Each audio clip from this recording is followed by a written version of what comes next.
No, I don't. That's going to make it dramatic later. You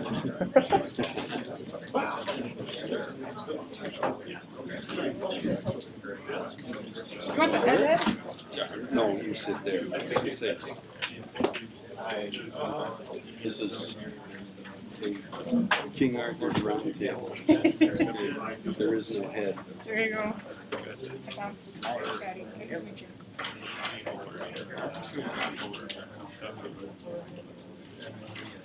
Well, I would certainly like to welcome each and every one of you here today.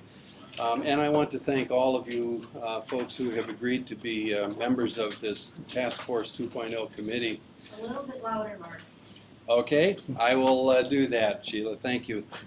I want to thank all of you for coming here and being here with us today. I know some of you had to get up early to make that happen, and I myself intended to be here a little bit earlier, but when I went out to get in my pickup and opened the door and sat in there and turned the key, absolutely nothing happened. So I had to get creative and jump it with the lawnmower, but I got here. And I thought I would just let you know that the genesis of this meeting was, in some part, measured from what had been done back in the 1980s with an earlier committee, and yet inspired by events that I think are taking place today.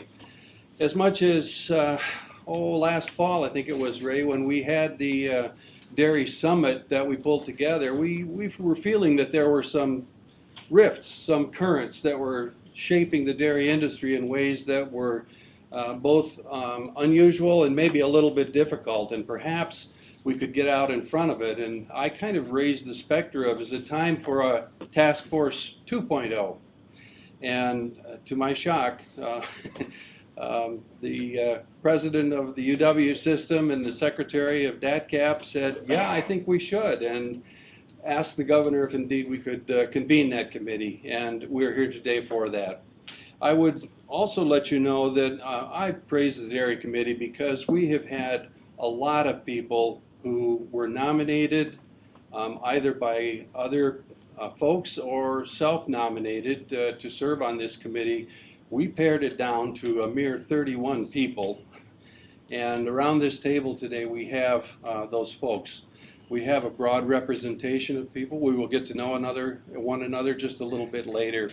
But I wanted to welcome you one and all, and thank you for coming down this morning. Is Paul here, or didn't see him yet? Oh, okay. I'd like to start off, first of all, I guess, with a couple of comments by folks who have really made this happen. And that would be Sheila Harsdorf, our Secretary of DATCP, and Ray Cross. So if you would, please. Thank you, Mark. Well, I want to welcome all of you here. Some of you may have not been to the Department of Ag, Trade, and Consumer Protection before, so we welcome you and are pleased to host the first meeting of the Dairy Task Force 2.0 here today. After this, as you probably are well aware, we will be Chair will be scheduling, you will actually be scheduling meetings around the state, because we really want to facilitate opportunities for other individuals to sit in as well. But I want to thank you for your interest and your willingness to serve. You have a challenge ahead of you, and we are all aware of that.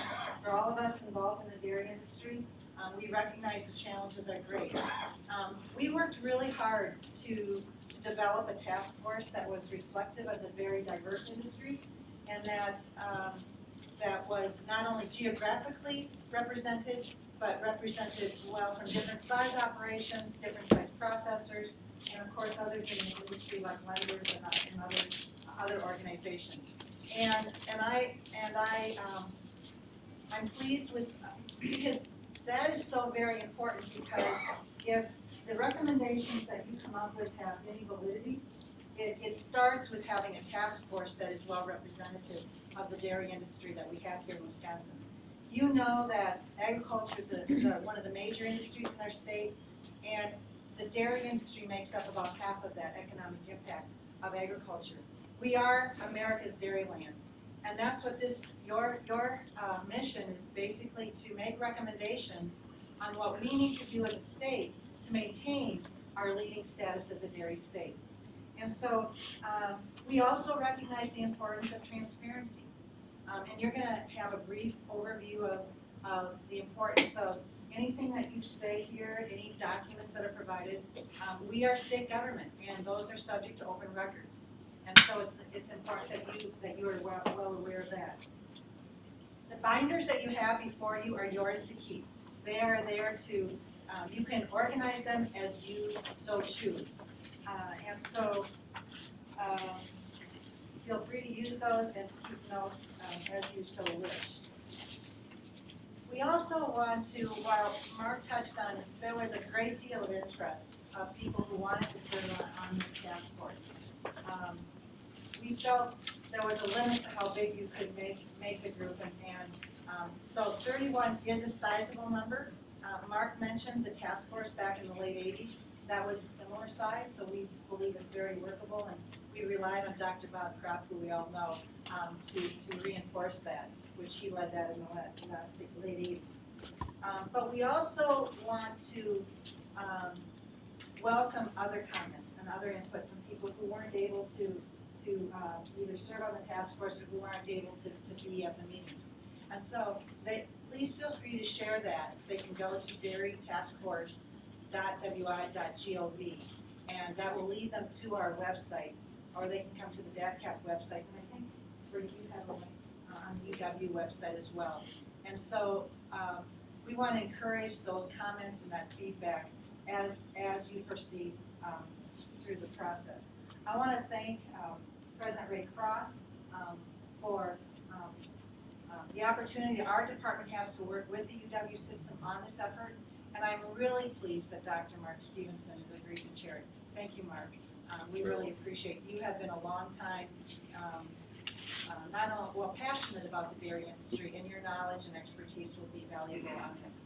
So we want to thank all of the people, all of you as task force members. We appreciate the legislators who are serving on here as well, because obviously there may be things that you recommend that will take legislative action. So we appreciate your time being here as well. So thank you. We look forward to a constructive, productive dialogue, and thank you, and I'll turn it over to President Cross. Thank you. As Mark indicated, last year we began a Wisconsin Ideas Dairy Summit, and we were aware of the 1985 or thereabouts previous task force. The important things that grew out of that task force that impacted the dairy industry in the state. One in particular is the artisan cheese effort that developed. Probably, as an old dairy farmer, as a kid growing up on a dairy farm, probably at this point in our history is probably the most critical that I've ever seen in the dairy industry. And some of the challenges we face are short-term and some are long-term. But if the dairy industry in this state doesn't grow, then how can Wisconsin hold on to its status as the dairy state? How can we even claim that? What allowed us to get to that point? It was innovation. Part of my argument is if we don't lead the nation, in fact the world, in innovation and the application of that on the farm, can we sustain our status? I don't know. We had, I think, 4 broad goals that Mark and Secretary, got to get used to that, developed. And I think that you're going to do that if you look at the agenda today. Some of the things we're going to talk about is refining that. But what are the challenges facing this industry? Clearly understand them. How do we make the dairy industry profitable? How do we help the processors develop and expand and improve their situation? And then how do we make the state more innovative and engaged in technology and research? Those four. The last one being, in my mind, the long-term piece. How do we lay the foundation for that? Any amount of research takes time, and the application of that takes time. If we're going to be leaders, we need to invest quickly in that process, and that's part of our challenge. So going back to the 1985 process, I want to thank the senator for the secretary for her leadership. I will get it, you know, I'm old, my hair's falling out, I can't help it. But and the governor for stepping up and creating this task force. I think it was long overdue. So thank you for that, Mark.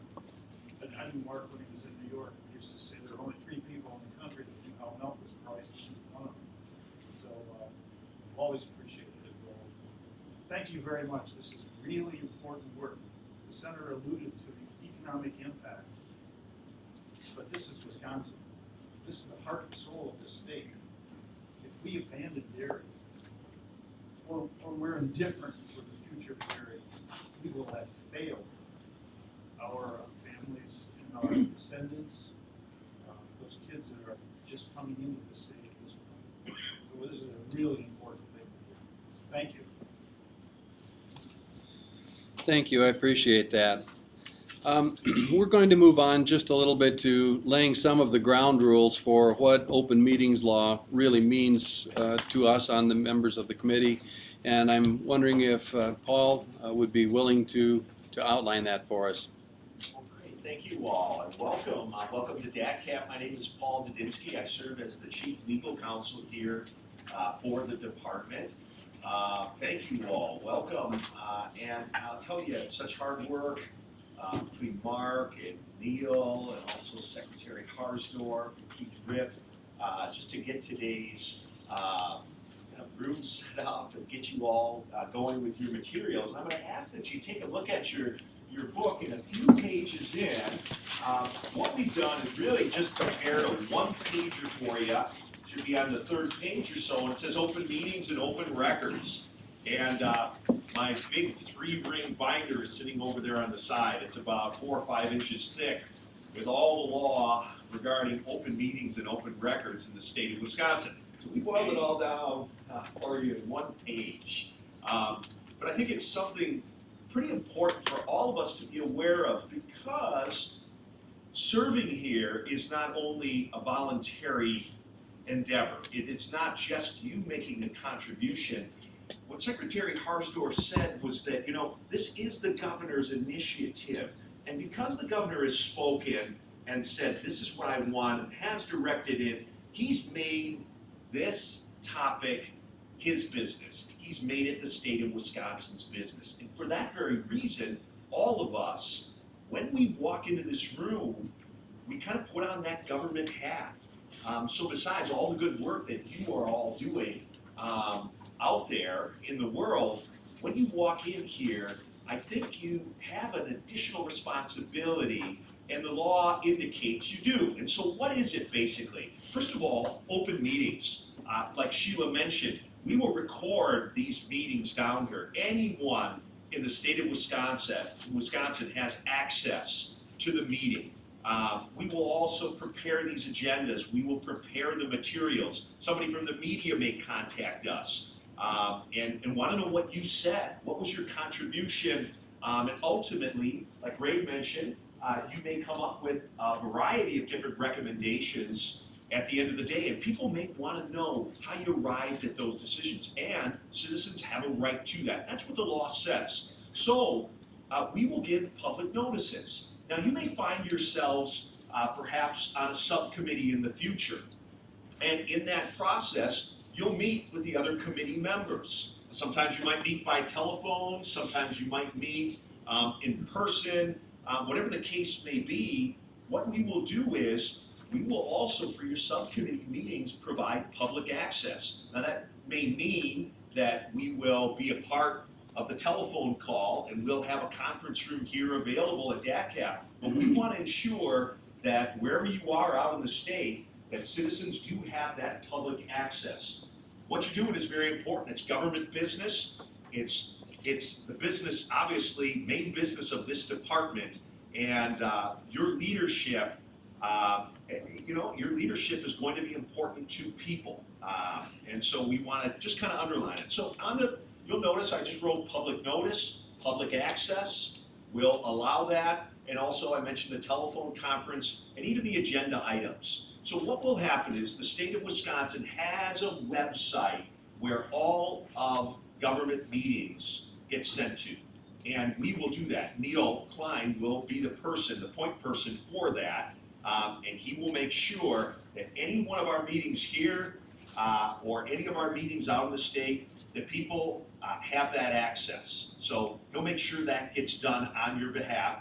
And if you ever have any questions about any of these topics, you can always send something to Neil. Our offices are pretty close to each other and we interact all the time.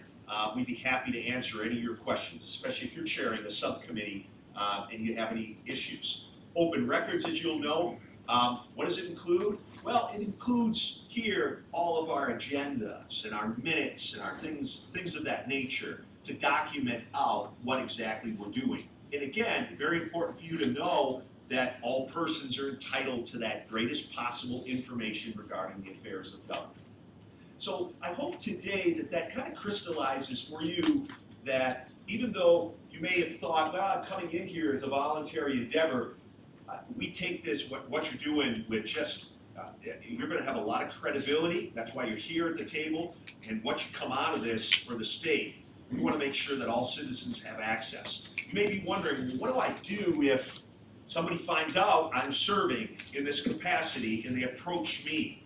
They want to give me their idea. Well, most certainly you want to bring their ideas, and that person will find out later on if they were ever to make a request for open records, they would find out that they have in fact made a difference. And isn't that the real crux of the definition of leadership, the fact that we can influence? And we want other people in your spheres of influence to influence you, bring their ideas to you. Like Ray said, that innovation, but also we want to make sure that we're clear with our duties and responsibilities. And so we will be treating everything that happens here, and we will document out the important work that you are doing to the best of our ability so that people can have access to it.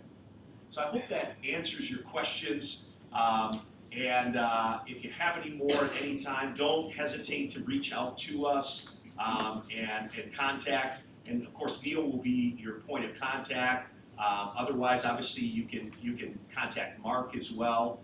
If there are any issues, we'll work together and try to get you whatever information you need. So is there anything else, Sheila, that I might say? We're good? Okay.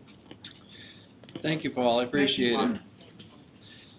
I also would like to just add on top of this that I know we have a number of processors here today as well, and it's typical in meetings like this that we remember and recall the anti-competitive clauses that are often given as reminders to processors when we're here and maybe talking about things like milk prices. Very important that we can talk about those. We can talk about the conditions under which they're being led, but we are not here to collude. By the way, we've had dairy policy for a long period of time, and this anti-collusion that we worry about came from back in the time periods of the 1930s and 40s when we began to have a lot of dairy policy that we think of today. But does anybody here around the table know when the very first dairy policies were put into place in the United States? Maybe, maybe not. It was 1790. It was the second year of George Washington's presidency, and he imposed a 2-cent per pound tariff on that cheap England cheese that was coming in here to the country. So we've had dairy policy for a long period of time. Been mentioned a number of times. I wanted to introduce Neil Klein. Neil has been a real yeoman here, acting behind the scenes to support the work of this committee, and will continue to do that. And as pointed out many times, if you have questions, concerns, be sure to feel free to bring them to Neil, and we thank you for your service. Another person who we're going to have a lot of FaceTime with today and in future meetings may be Dan Hill. Dan is going to be acting as facilitator as we walk through some of the processes of collecting information and pulling that through there. So with that, I would like to start and just take a moment. As we look around the table, we have a lot of people here, and I want to try to get to know one another just a little bit better. There is some information in your materials that helps you understand who each of the people at the table and serving on the task force are. But as we go around here, I'm as much interested in having you answer a question not about necessarily the size and so forth of your facility for dairy farms or the processors or otherwise, but really, why are you here? Why did you agree to serve on the task force? What are the values that you bring to this? So if you could spend no more than 2 minutes, I might ask Patty to start, since you are sitting right here, and just share with us. Do you want me to stand up? As you wish, yes, sure. I get to set the stage. This is always good. So my name's Patty Edelberg. I am a dairy farmer from central Wisconsin. My husband and I raise 2 kids, actually. We have 17-year-old twins that'll be starting their senior year here in a couple weeks. But we milk 120 cows, mostly registered animals. We started farming in June of 2008. So everybody knows what 2009 brought. So we've been struggling ever since about November of 2008. So I've been involved in a lot of dairy things. I spent 12 years on the Farmers Union State Board. I'm now the National Farmers Union Vice President. Prior to this role, I was 6 years on the state committee for the Farm Service Agency, and I spent a year as the state director for the Farm Service Agency here in Wisconsin. I feel like there's a lot of, obviously everybody realizes that everybody's struggling dairy-wise right now. I didn't have a farm to go back to when I started farming. My husband and I, both of our families sold our farms when we were in college. I looked at my dad and I told him, he told me he was selling our farm when I was a sophomore in college. I said, give me 2 years. I said, I'll finish college and I'll take it over. He looked at me and he said, no child of mine will ever run this farm, and he sold it. And at the time I thought, you know, he, being selfish or whatever it was, couldn't make it go, and he lost it. After farming for 10 years, after being involved in many different leadership roles in agriculture, I realized that it wasn't necessarily his fault. There's a lot of problems, there's a lot of things going on with the dairy industry, agriculture in general, that are totally out of his hands. He bought the farm in '76, farmed through the 80s, and lost it in the 90s. So if we look at the 80s and we look at where we are now, we just realize there's a lot of things that need to change. So there's a lot of similarities to the 2 decades. So I'm here hopefully to be able to bring in some advice, things that I've seen on dairy policy. I've worked on all sides of dairy policy, especially when it comes to the Farm Bill. I've worked on, as a Farmers Union member, trying to implement policy, trying to change the Farm Bill. I've worked as a farmer using the Farm Bill, and then I also, as a state director of Farm Service Agency, I actually implemented it. So hopefully I can help bring some ideas. Thank you, Pat. Tom? Tom Crosby. We have a dairy farm in Shell Lake, Wisconsin, northwest corner of the state. I'm the 4th generation on our farm. I live in the same house and on the farm that my great-grandfather moved to in 1929.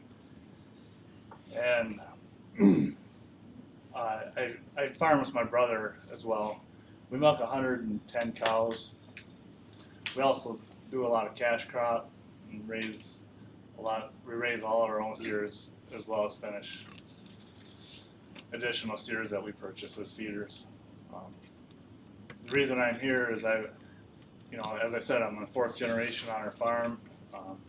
My nephew graduated from short course a couple years ago.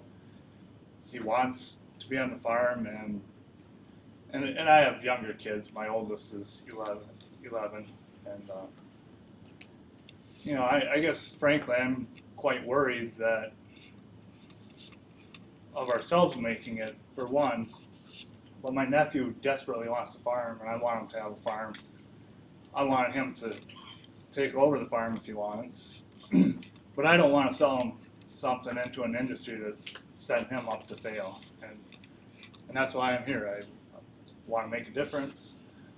I serve on the national board for NFO. I have for the last 5 years, and so that's why I'm here. I just want to make sure we have a viable business plan that future generations can make a living. Thank you, Tom. Don? I'm Don Hum. I'm from Fredonia, Wisconsin, which is in Ozaukee County in southeastern part. My family and I milk 320 cows. We have most all family labor and a couple of high school help for that. I've been state president for NFO for 17 years now. I've worked in the dairy industry with them, negotiating contracts and things like that. As far as the reason I'm here, a number of years ago when we just have one daughter, but I have a lot of nieces and nephews that are helping on the farm. But I thought my daughter was going to go work for Holstein World and go to college and spend 4 years there. And the one day she comes to me and she's like, I'm going to short course and I'd be just like you. I don't want to come home and farm. And I could have fell on the floor. But she went there for 2 years, came back home, and does the night shift with me and does a lot of other things on the farm. But when you see the family, as Tom was just saying, on whether or not you can continue to go, we're on the farm that we homesteaded back in 1852, and I drive around the state and around the Midwest and see all these empty barns. How do we get a viable dairy industry? How do we get natural things to grow, but how do we grow in a certain way? How do we keep that we don't have too many cows in a certain spot, for roads, our infrastructure? I'm town chair of our local township. How do we deal with that part of that? How do we get the roads to make them, get our products to market, get that type of thing, get our manure to the fields and those types of things? How do we deal with that kind of stuff? And there's just a lot of things like that that will. On to you. Thank you. Renee? I'm Renee Johnson, and I'm from Evansville. I'm an ag banker, and I've been an ag banker for 20 years. I'm also a partner in my family's dairy farm with my 2 older brothers and my parents. I'm raising 3 kids with my husband, David, down in Evansville. And I'm here today, I guess, to help farmers get their business back to a profitable mode and try to come up with some solutions for that. Also keying in on how to grow their business, and that might not mean adding cows, but it might mean adding capital investments that makes them more profitable and their businesses stronger and viable for the next generation. I'm also concerned about farmers that are deciding to leave the business. I want to make sure that we help them preserve as much equity as possible as they exit and give them the proper tools to move on to something else, whether that be in the agriculture world or some other type of business. They're going to need some help and some training, and we need to help them do that.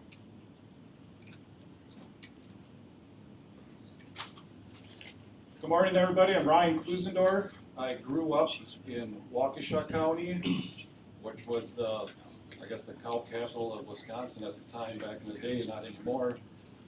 I no longer farm there. I met my wife at Short Course, and we started farming in 2003 in Outagamie County in Seymour.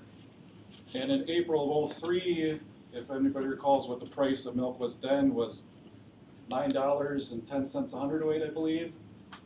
And I figured if we could start then, we could survive anything. And here in 2018, this is the hardest it's ever been to run our business. And I guess you asked the why are we here? I guess that's the main thing. We talk about the next generation. I get asked to go back to the short course every year and talk to the School for Beginning Dairy Farmer class.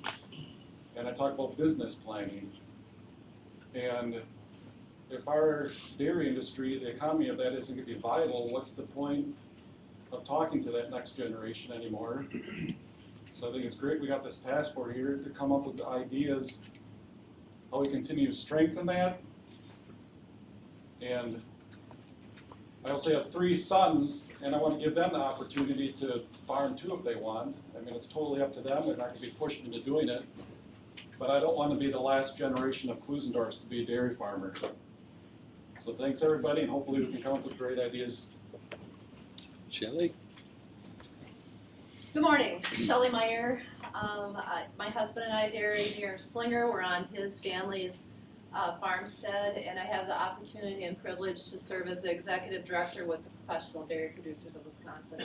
I've worked in my career and has been dedicated to dairy. Well, my life has been dedicated to dairy. I grew up on a dairy farm, and I've had the privilege of working in the dairy. The reason that I'm here and excited to serve on this task force and feel privileged and honored is I see that we are in some really challenging times, but I think leaders come together and will focus on solution and focus on successes.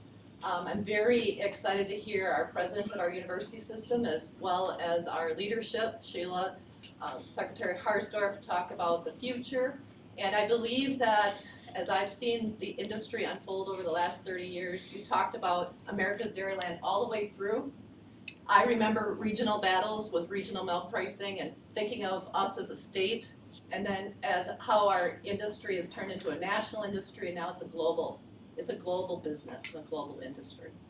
And while our 2 of our 3 children are excited and poised and actually kind of arguing about who's going to be the next one to be farming on this little farm that's just 30 minutes from downtown Milwaukee, I see that our opportunity as an industry sector here, and really our obligation to serve and to lead, is to continue to poise us as the hub in which the world comes to do business. And I think that we have everything in Wisconsin. While these are tough times, they're excruciating times as a dairy farmer right now. Last year I had the opportunity through work to be in China, to be in Czechoslovakia, and to be in Ireland. And the commonality of all the places around the world is when you say you're from Wisconsin, they know this is a place where they come for innovation, leadership, know-how, and the best and the brightest in everything in agriculture. So I'm excited about this, but I hope we don't just spend years talking and dividing into committees, because I don't think we have a lot of time. The world is changing very fast, just as it has in my last 30 years of my career. And if we're going to stay the pinnacle or the eye of innovation, that means that we have to reinvest in what's the long term. President Cross talked about some of that innovation, and I think the #1 thing we have to do today is quit talking and start getting some serious dollars, because what I do on my dairy today is so different, regardless if it looks like the same dairy it was. We milk 70 cows. It looks to my neighbors like the same dairy, but it is very, very different. And we talk about AI today, that's artificial intelligence to the rest of the world. To me as a dairy kid, that was artificial insemination. So we've got to figure out, with bold new research, the solutions to tomorrow's problems, so that we're not sitting here kicking a can down the road. There's a lot of other things that this task force can deal with. But I'm excited, I'm honored. I am dealing with the realities of where we are today, but a quote that a friend of mine, Dr. David Cole, said that really sticks with me, and that is, good times don't last forever, and neither do the bad times. So let's lead ahead, let's invest, and I'm privileged to be here and work with such great minds. Thank you, Shelley. Dan? Yeah, thank you, Shelley, for that. I'm more inspired now. Well, it's easy to come to a group like this with all kinds of opinions and ideas, and I think that's the main thing. We got to look at this crisis as an opportunity. So I'm here for that reason. I like to tweak things rather than come up with all my own ideas. So I appreciate all the ideas that are going to be here. So now I've said why I'm here.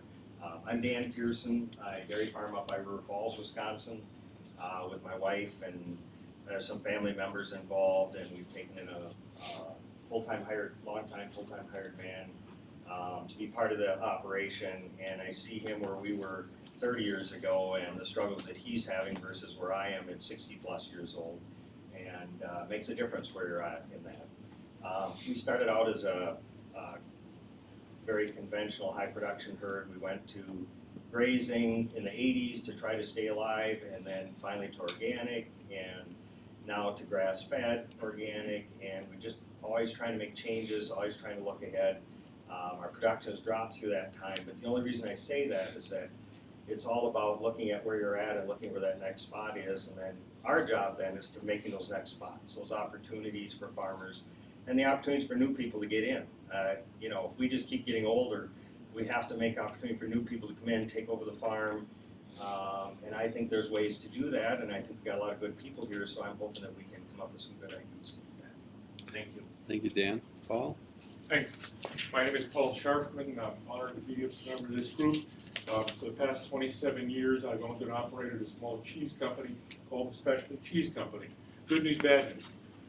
Good news is my son almost had me keel over when he said a few months ago, I'm going to join the business, Dad. Wow, that's good news. Good news is our firm has enjoyed growth. We doubled just about every 6 years for the past 27 years. We now employ close to 250 people. Good news is we get award-winning cheeses around the world because of the milk that we buy from here. The primary reason we exist is because of the quality of the milk we get. That's a big, big deal. I'm here as a member of the Wisconsin Cheesemakers Board to say we cheesemakers need to see success in our partner dairy farmers. We want to help. Then to the bad news, it's not easy to be a farmer. And the bad news extends to the fact that rural America is not a happy place right now. When I moved into this place 27 years ago, Reeseville, Wisconsin, had a supermarket, had a high school, had 700 people. Today, none of those are true. There's 160 people when we are not in operation. The nearest supermarket is 12 miles away. We have tried to eliminate the gun runner 1,000 yards away and failed. Tried to shut down the crack lab down the road and failed. Tried to hire both of the town's prostitutes. That didn't work. Rural America is not what I moved into 27 years ago. We must resuscitate light manufacturing. Dairy farmers and cheesemakers are key to that. I can't get enough workers, so I started a coalition of other employers called Getting to Work, and we drive vans of people from 45 minutes to an hour away to get workers. It doesn't make it any easier when some of our enforcement agencies don't like the fact that some of my workers weren't born in America. I will tell you that I've tried to hire literally every resident of Reeseville, Wisconsin. My factory can't run with the locals. I got to bring in other people. My son and I would like to double our business again. We have issues. I believe this task force can help us grow again, both for our company, for our family, and for the town and the community. Thank you. Thank you, Paul. John? Thanks, Paul.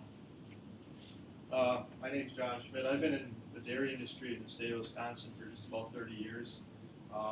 I'm traditionally not from a farm. My sister married a dairyman when I was really young and got introduced to the dairy at 6 and fell in love with it. Went on to a career in agriculture, serving dairy producers in nutrition, business management services, financial planning.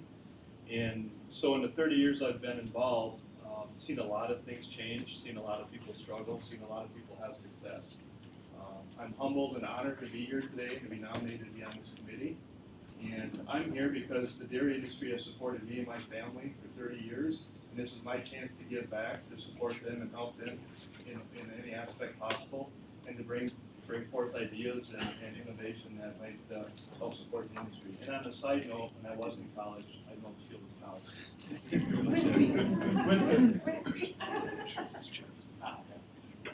Thank you. Morning, I'm Jerry Schrader from O'Connell Falls, Schrader Milk Transit, Gerald Schrader Trucking, and Snow Creek Ventures. Over the years, I've diversified from milk hauling added concrete hauling and bought farmland and rental property. As a small business, you need more than one source of income. I'm the current chairman of the Wisconsin Milk Haulers Association, their representative on the Wisconsin Motor Carriers Board of Directors, and I'm on the NWTC Diesel and Transportation Curriculum Advisory Committee. I've been in the business all my life. My grandfather owned a cheese factory, and my father owned a business. I can remember the hard times when I started back in the late 70s when interest was 22%. And in the early 80s, it was reduced to 12%, and I thought that was a godsend. So bad times will pass if you can get through them. I got the Growing Wisconsin Agriculture Task Force book from a friend of mine from September 2001. There were a lot of great ideas in here. What I don't know is if they were implemented. I'd like to find that out, because going forward, it would be a big help to this industry as far as technology growth, access to capital and markets. The industry has capital coming into it. It's not a dead industry, it's changing, and I just feel that we can influence the change of it, which is what we should be doing. Thank you. Thank you. Brody? Hi, y'all. Morning. Brody Staple, Double Dutch Dairy, Eastern Wisconsin, Sheboygan County. About a third of the way through here, I think, and what I hear is a lot of experience. Relatively young producer, I guess. Started with my brother 5 years ago in the fall of 2012. I grew up on a dairy. My dad had an 80-cow dairy. In 2009, I was working in landscaping. And I came home, and I was sitting on a beach camping, because you do that when you're not farming. And my wife, and I said, they're expecting our first child, who's now 8, and I said, I think I want to raise my family on a farm. I had left the farm in 2004 after I graduated high school, so I tell you how old I am. And I hated farming, and I wanted nothing to do with it. And I moved to New Zealand and Montana, and got away as far as I could, and came back and worked landscaping, and told my wife I went on the farm. And she says, yeah, that's cool. We can buy a place in the country and get a beef cow and a goat, and we can farm. And I said, no. Here's the story. I want to milk cows on my dad's farm. And so that was in 2009, and through a series of events, including a divorce and an estate, it just wasn't going to work on my dad's 80-cow dairy. We had to go somewhere else. So it took 3 years. Kind of with my wife, like, well, if this isn't going to work, let's look at some other options. And I said, no. This is where my grandpa started farming when he immigrated from Holland. This is where my dad farmed. I was born in this house. I'm going to farm on this farm. And my wife won. We went 30 miles south and found some retiring dairy farmers. And so we started in 2012. And as I hear, the stories of the 80s, and I was born in the 80s, right? So I don't know what happened in the 80s. But I hear the experience and I hear the stories, and I'm glad I'm here. I'm privileged to be here. I'm excited to see, just to listen today. I've already learned a lot. But one of the common things I heard from President Cross and a few other members too, right, is the theme and the motto on our farm as well, and that's your faith, your family, your farming. Family is everything, right? I mean, there's 2% of Wisconsin farms that aren't family owned, and like a few people have said here too, I almost hit the floor when I heard my kid was going to come back to the farm, right? I never had that conversation with my dad, but that's why I'm doing it, because I wanted to raise my family on a farm. And I know we've got 4 children, and it's just a joy to see my 8-year-old and my 7-year-old come to the barn at 6:30 in the morning to feed calves, right? They come trotting down to the barn.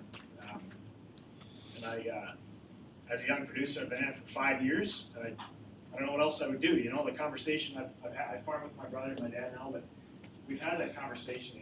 If we lose this place, what would you do? What are you going to do, right? It's just, you can't even think about that thing, but it's a realistic thought, right? I consider myself a first-generation farmer because my grandpa did it, my dad did it. We started over My dad retired, we bought his cows, we started over on a new dairy, so technically, I guess, the Staples have been farmers for thousands of years in Europe. But I consider myself sort of a first generation farmer. I'm excited to be here, honored to be here, and glad to see you, or excited to see what kind of ideas we have moving forward. Thank you. Thank you. We skipped Jeff on the back. We did, and I made a note of that, but since you pointed out, Chad, Jeff, if you could just introduce yourself. Yeah. My name is Jeff Schweiger. I'm the president of Sartori Cheese.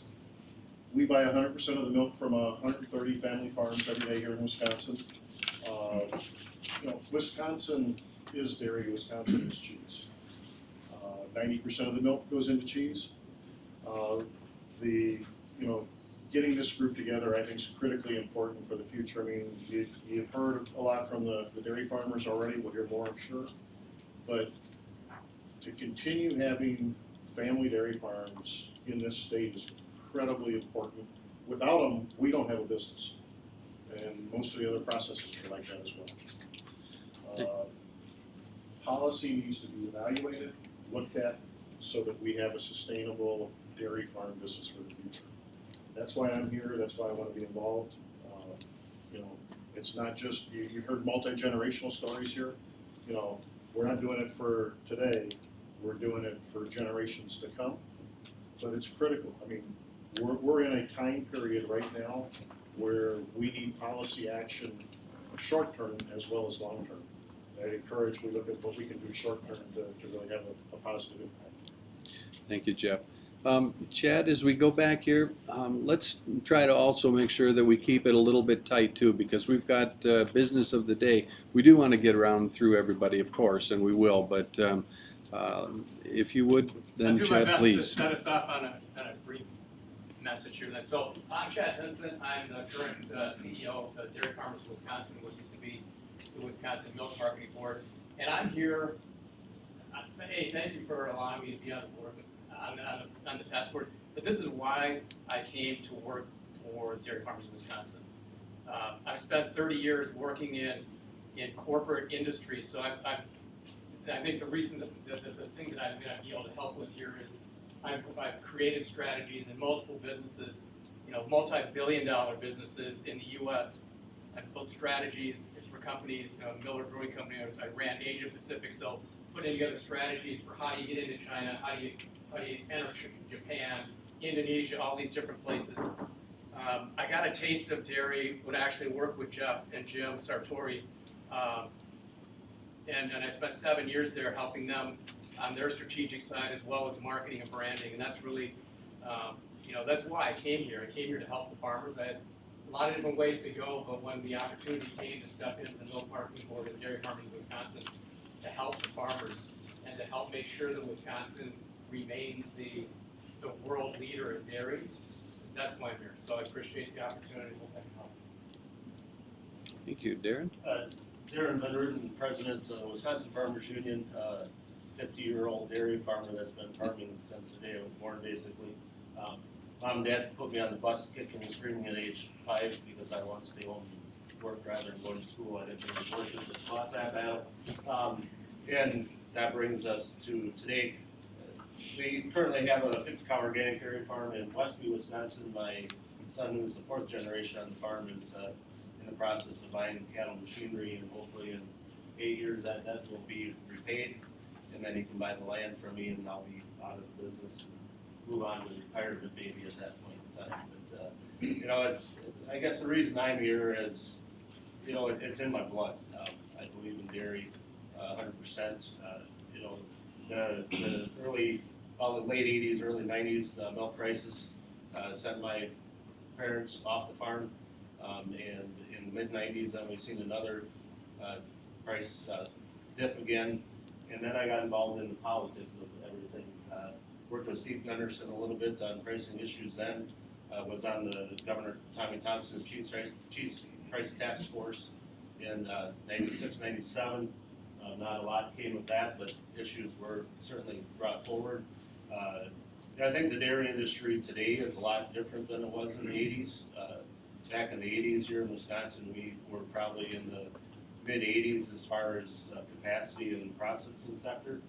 Today, as we all know, there's milk being dumped in the upper Midwest because we don't have processing capacity anymore.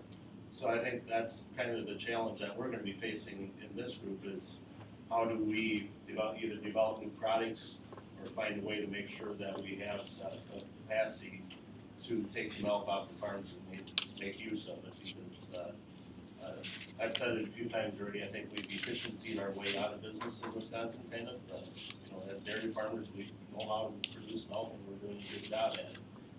Now it's time for the other sectors of the industry to try to catch up, or maybe as farmers, we need to look at what we need to do in the future to slow production down a little bit, maybe, stop using natural resources that are dwindling by the decade.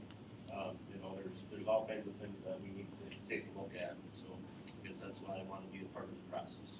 Thank you, Darren. David?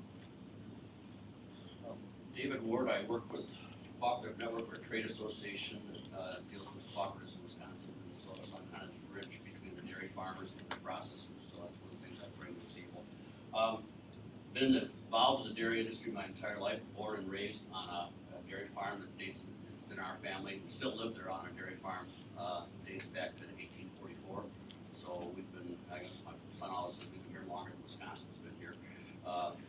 Feel kind of old here today. Brian, your dad and I served on young farmers committees together back in the late 70s, early 80s. But I think one of the unique things that I bring to the table, like I said, I'm I bridge that gap between the dairy producers and the processors. So I work with both ends of the producer side and the processor side, and also in between, after farming for a number of years, I had the privilege of serving in the Wisconsin legislature for 14 years, representing the 37th Assembly District, just about 30 minutes east of here.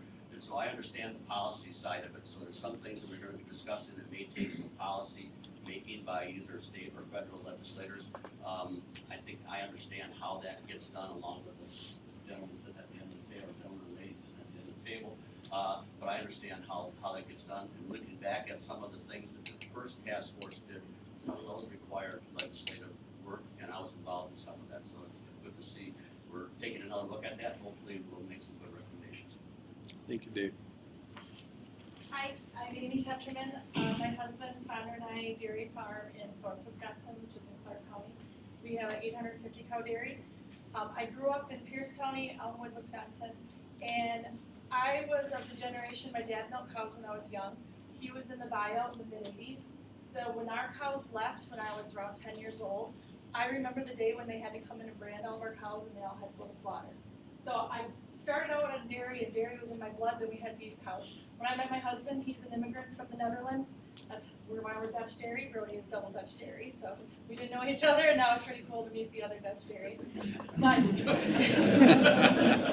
and so I have a different perspective with my husband coming from Europe and having farmed in Europe. His family sold out their dairy farm so he could relocate to somewhere in the United States to dairy farm. And lucky for me, he landed in Wisconsin, and that's where we met. And we've been married for 10 years. And so dairy farming has become both of our passion. I've also been a crop insurance agent for 21 years. That's where I started out my career in River Falls, Wisconsin, working in the farm credit system. Now, for the last 6 years, I've been able to work out of my home office with crop insurance, so I can be part of the day-to-day operations on our dairy farm with management and employees and everything else that comes with it. So what I see, why I'm here, is my kids, my future, my customers, my neighborhood, my state, where I grew up, where I was born, where I was raised. I want to see our future. I don't want to see it go away. I don't want farmers to have to get rid of their cows because desperate times, desperate measures. I want to see our future grow. What I'd like to see changes, obviously price, economically, our states, we have trouble. I hate to see all the infighting within our dairy community. There's so much small, big, organic, grass-fed. We all need to survive, and we all can survive. And it's awesome that we have so many different ways of farming, but we can all be so successful. And there's a way that we can all go together, and we have to stop the finger pointing of, 5 cows, 5,000 cows. Let's just get together and let's see us all succeed. Thank you, Amy. Good morning. My name's Will Neitzel. I work for Governor Walker. Here, the dairy industry is extremely important to Wisconsin's economy. We want to continue to see that growing. I want to say thank you Governor, to everybody for taking the time, the effort to come down here and be part of this. I look forward to listening to everyone here around the table, hear about your experiences and your ideas. Thank you very much. Good morning, I'm State Senator Janice Ringhand. I represent the 15th Senate District, which is just 25 miles south of Madison, Evansville, where I live. But I represent most of Rock County, parts of Greene, Dane, Jefferson, and Walworth. So I have a very diverse agricultural area, besides some very urban areas and manufacturing. But in the past, my background was finance, and I worked at a bank in the late 70s, early 80s, saw the plight of the farmers at that time.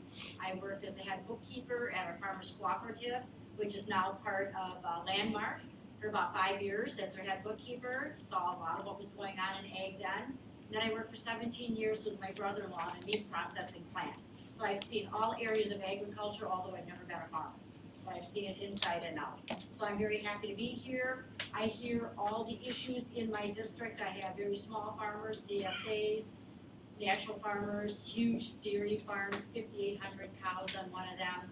So I have it all in my district. I really want to hear what all of you have to say, be able to work it together so that everybody can find a happy medium. So thank you all for being here today. Good morning, still morning, I guess. My name is Luther Olson. I'm a senator from the 14th Senate District. I live in Ripon, and my district goes over to the Wisconsin River, Wisconsin Dells, and from northern Milwaukee County down to Dane County. And I really never looked at how in my life. We were in the feed business, and grain and all this kind of stuff. And I ran one of our mills before I went to the legislature about 24 years ago. And I was thinking as I was sitting here, I don't know if there's a single farmer that I had back when I left that business that's still making cows. They're all gone. A lot of them retired. The younger guys, they sold their cows and they wound up being excellent custodians at the local school district. It seemed like they all went, a lot of them went there. But I have seen the change in agriculture, especially, well, all agriculture from, we used to have a lot of farms and our small farmers in our area. Now there's a few big ones. We probably produce and have the same number of cows or more cows in my area, but they're only on a couple farms. The industry has changed, and I guess the reason I'm here is I think there's the commodity of milk, commodity, and there's the specialty markets. And I think the answer to this whole thing is being able to come up with new markets so that there's a bigger demand for milk. Because back when I was doing this stuff, I mean, if a guy had a 20,000 pound herd average, that was a big deal. Well, if you got 20,000, unless you're in a specialty market, you're pretty well gone. And so we need to look at how we can, because you're doing a great job producing the product, and the processors are doing a great job of processing it. But the thing is, they need markets. And I just saw something the other day that kids are now drinking 1% less milk than they used to. Well, that's going the wrong direction. And if we're going to have a healthy dairy industry in Wisconsin, which we will, I believe this is a great place to produce milk. It's just who's going to do it. And if we're going to have as many cows and high-producing cows, as many farmers, the answer is markets and the ultimate use of milk. And the reason I'm here is that if there's policy that needs to be changed at the state level, we're more than interested in looking at to make sure. But I'm not positive, and I'm very interested in what you have to say on state policy that will solve this. But I think a lot of the answers are sitting in Rayshaw with his scientists, his folks that can look at other uses for milk. I mean, I'm going on, I should have, but what is the ethanol business done with the corn farming? Where would corn be? What prices would be? Maybe prices like that, but where would they be without the ethanol? And I think the same thing is needed for milk, so that we can find more uses for your ultimate product. And without that, we can produce way more than meat. I remember when I was in the mill, there were dairy fieldmen. Remember dairy fieldmen? Some of you guys know. But they'd run around to different farms trying to get the milk from that farmer to their plant. I don't think those guys exist anymore because, from what I understand, everybody's got enough milk. So this whole thing has changed, and markets are beginning. Thank you. John? Good morning. My name is John Plummer. I represent the 42nd Assembly District at the state capitol. I would like to first of all say thank you to all of you for taking the time out of your very busy days to be a part of this, because there's a lot of hardworking people in this room. So I know how dedicated you are to this cause. I grew up in Madison. I have no dairy experience other than the fact that I drove a pizza truck for 30 years and delivered frozen pizza with cheese on it. And my father and his brothers and my grandfather lost their farm during the Depression. So that's the extent of my agriculture experience. With that being said, the 42nd Assembly District, which is most of Columbia County, and then up towards Fox Lake, Randolph, and Alto in that area, the largest municipality in my district is 3,300 people, and it's the town of Oleg. So dairy is extremely important to the 42nd Assembly District, as it is to me and it is to the state of Wisconsin. So my father, who was one of the wisest men I ever met told me, find out where your weaknesses are, what you know the least about, and get involved in it and learn about it. So I'm here to learn from you folks, find out what we can do in the Capitol to help you be successful and to continue to support agriculture in the state of Wisconsin. Thank you. Thanks, John. Hello, my name is Don Voigt, and I represent the 43rd District, which runs from Whitewater to Milton, Edgerton to Oregon, and I represent 15 different townships and 4 different counties. I grew up on a dairy farm in Auburndale, Wisconsin. It was 44 cows. I got a lot of experience in dairy industry, hauling milk with my uncle, lifting cans out of the milk tank before the milk trucks came in. Going to the cheese factories, eating the cheese curds before the curds were even cut, to keep the oats out. So I love the dairy industry. But I didn't, my dad, somebody mentioned, my dad said to all of us, we had 4 brothers, we didn't want any of us to farm. It's too hard to work, we'll let you get out. So 3 of my brothers and I went into teaching. So I've been a 42-year teacher before I was elected to the assembly. And when I retired teaching in 2011, I went and substitute in a lot of different school districts in their ag programs because I love the ag programs. And every one of them was underfunded. Every one of them could have used an upgrade on what the materials were. And I know in Milton, where I'm on the school board, we're having a heck of a hard time upgrading our ag facilities because the public doesn't want to invest in it. And I think that's part of our need to keep investing in agricultural education, keeping the technology on the cutting edge, because somebody said before, people look at Wisconsin, at where the industry. We set the standard, and we need to invest in our ag programs as well. And so that's why I'm here to listen, because I have 4 cousins who farm in central Wisconsin. I have people I graduated from high school who have small businesses who tell me, and last fall, after I got a year ago, been elected for 1 term, my friends told me, they've never seen it so bad. Their best farming customers are having a hard time paying the help. They have fuel industry, deliver gas to the farms, and they said they've never seen it so bad. So I'm here to listen so we can help farmers keep this industry going. Good morning, Dennis Bangert from Marshfield area, right in the center part of the state. We had the farm show there about a month ago. I represent the lending industry today through Ag Country Farm Credit Services, and in my before work hours and after work hours, I go home to 400 registered cows. So bring a few perspectives to the table that way. On the drive down here and over the last week, I guess a couple of things that I was thinking about is where do we go with intention, perception, what's our purpose, and what do we want to take out of this? So I brought a couple of those kind of to the table today that I'll just throw out there. And I alluded to it, what we intend is not always what others perceive. So if we take the end user, 90% of our milk goes outside the borders of Wisconsin. do we go back on, with this committee, do we start as an end use? Do we work our way backwards? Do we look at that and bring it back to committee? If we depend on 90% of the rest of the country and the world to consume what we produce, sometimes we have to go to that end use and look at it. That was one of the things I was digesting on the way down here today. The other is we have a room full of wonderful people, and thank you for inviting myself to be here. We have a room full of wonderful people that are all directly involved in the dairy business. Should we seek out, look at that consumer side as far as their input? What do we want? Then the market channels build, the education builds. Luther made a comment of the ethanol. Milk is about the only commodity that has no industrial uses. So there's things to digest and look at and bring to perspective. Again, appreciate my invitation on the meeting. So, thank you. Hi, my name is Steve Beacle, currently Vice President of Operations at O'Galley Cheese in Durant, Wisconsin. We're a small family-owned cheese manufacturer.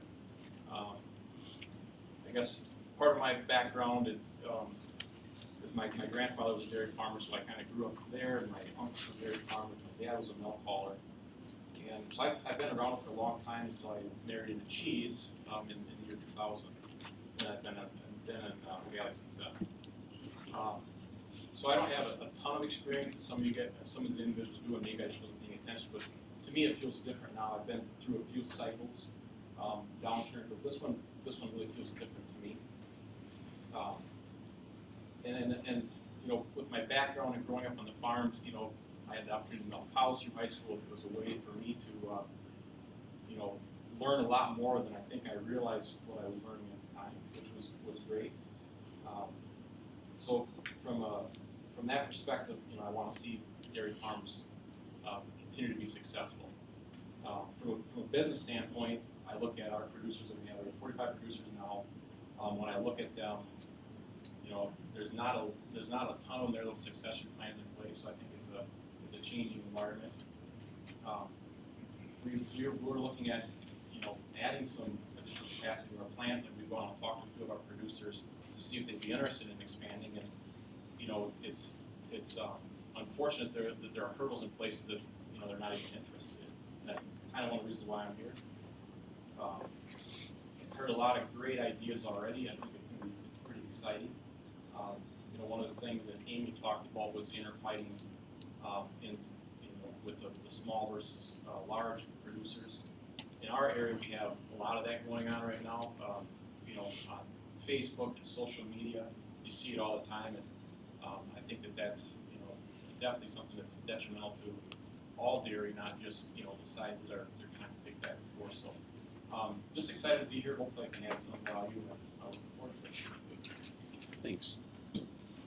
Hi, I'm Mariah Bry. I farm with my husband and his brother and my sister-in-law on a 500-cow dairy in York County, Peninsula. I think what I bring to the table, hopefully, is empathy and understanding for a wide variety of circumstances. I grew up on a really small registered dairy farm in northwest Wisconsin in Amory. In my early career, I worked at the Wisconsin Milk Marketing Board for a short time. Since my husband and I started farming on our farm, we've grown from 100 cows to close to 500 cows in less than 10 years. And that really has to do with growing with the times. And like all of us in this room, we've gotten a lot better at what we do. We've gotten more efficient. Places like PDPW and DBA have offered us so many resources and networking opportunities to get better at what we do. And like, I think it was Luther saying, you know, 20,000 pound herd average was a big deal a long time ago. We've all gotten better. So now we need a product or a place to go with all of that wonderful product that we create. By day, I am a credit officer for Greenstone Farm Credit Services, and I've worked there for 10 years.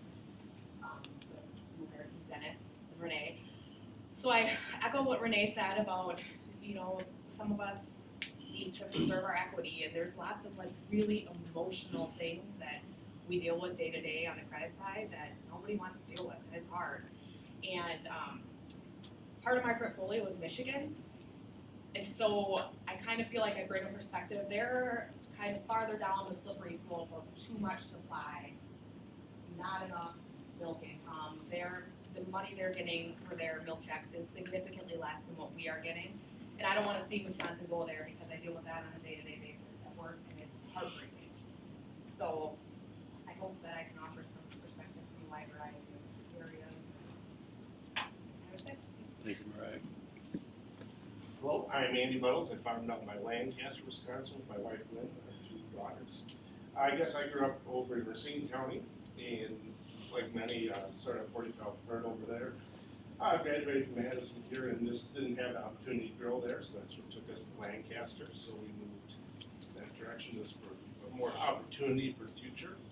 I guess that's the biggest reason that I'm here is just so going forward other people have that opportunity. You know, we're in a real good place to milk cows, but we just want to really make sure we have a place to go with the products, so we have these opportunities to keep growing and let other people do what we've been fortunate to do with this.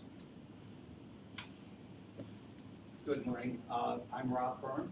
I work for Schreiber Foods, headquartered out of Green Bay, Wisconsin. Schreiber is a customer brand dairy company with facilities all throughout the world, but most importantly locally is 4 plants here in Wisconsin. I head up our regulatory affairs group, industry and regulatory affairs group, which is really responsible for the compliance of the company across all of our plants. I am a transplant to Wisconsin. My career has always been in the dairy industry. I did research in the dairy industry in school as well as when I first got out. Then I worked with the National Trade Associations representing the dairy industry, both the International Dairy Foods Association and the National Milk Producers Federation. So experience on kind of both sides of the dairy industry there. And then moved to Wisconsin 9 years ago to come work at Schreiber Foods. I'm here selfishly because of the importance of the dairy industry to our company here in Wisconsin, as the number of plants that we have here in the state. But you know, as a transplant, I think I bring an interesting perspective because coming here, you just see what dairy means in the state.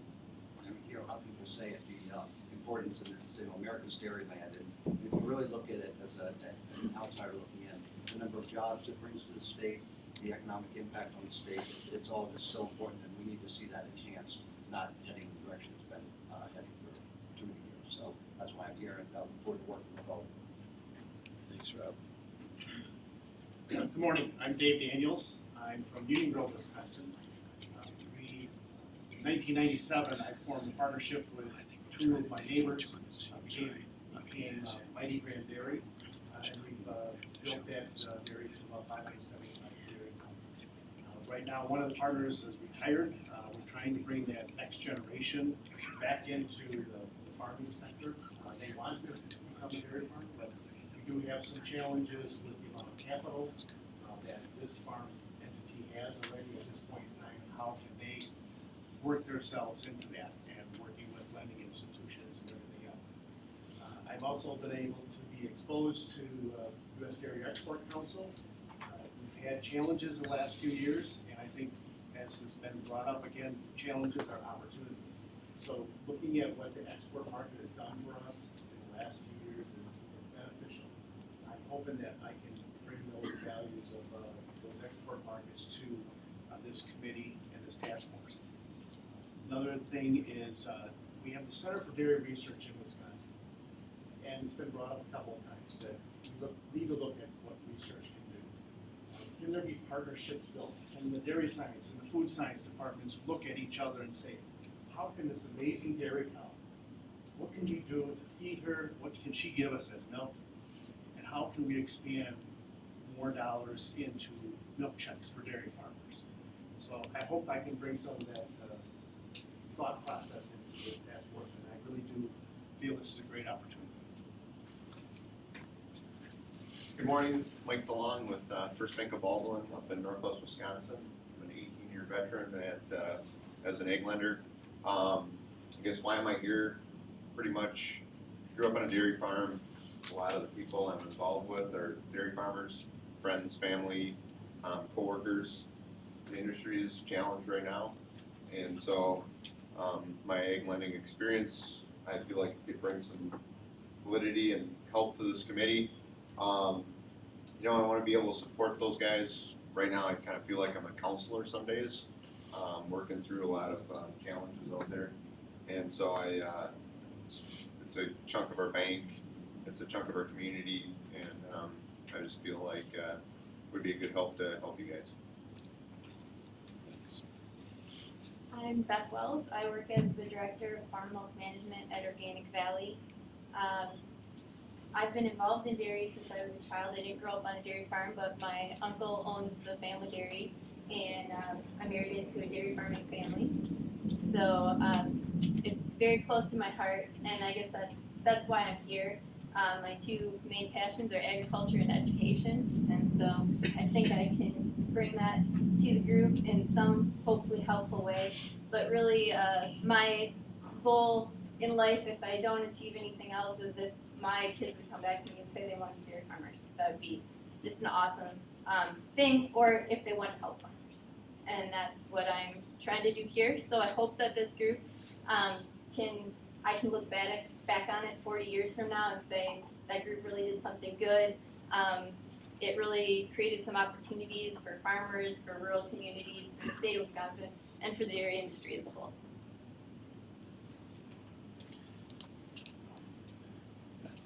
Little stiff sitting that long. Ted Galloway, Galloway Company, Neenah, Wisconsin.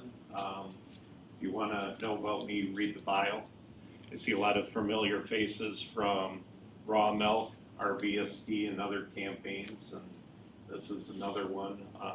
Reason you don't see my picture in the bio is a picture when you work on some of these campaigns is not 1,000 words, you receive 1,000 words, so that's the reason the picture isn't there.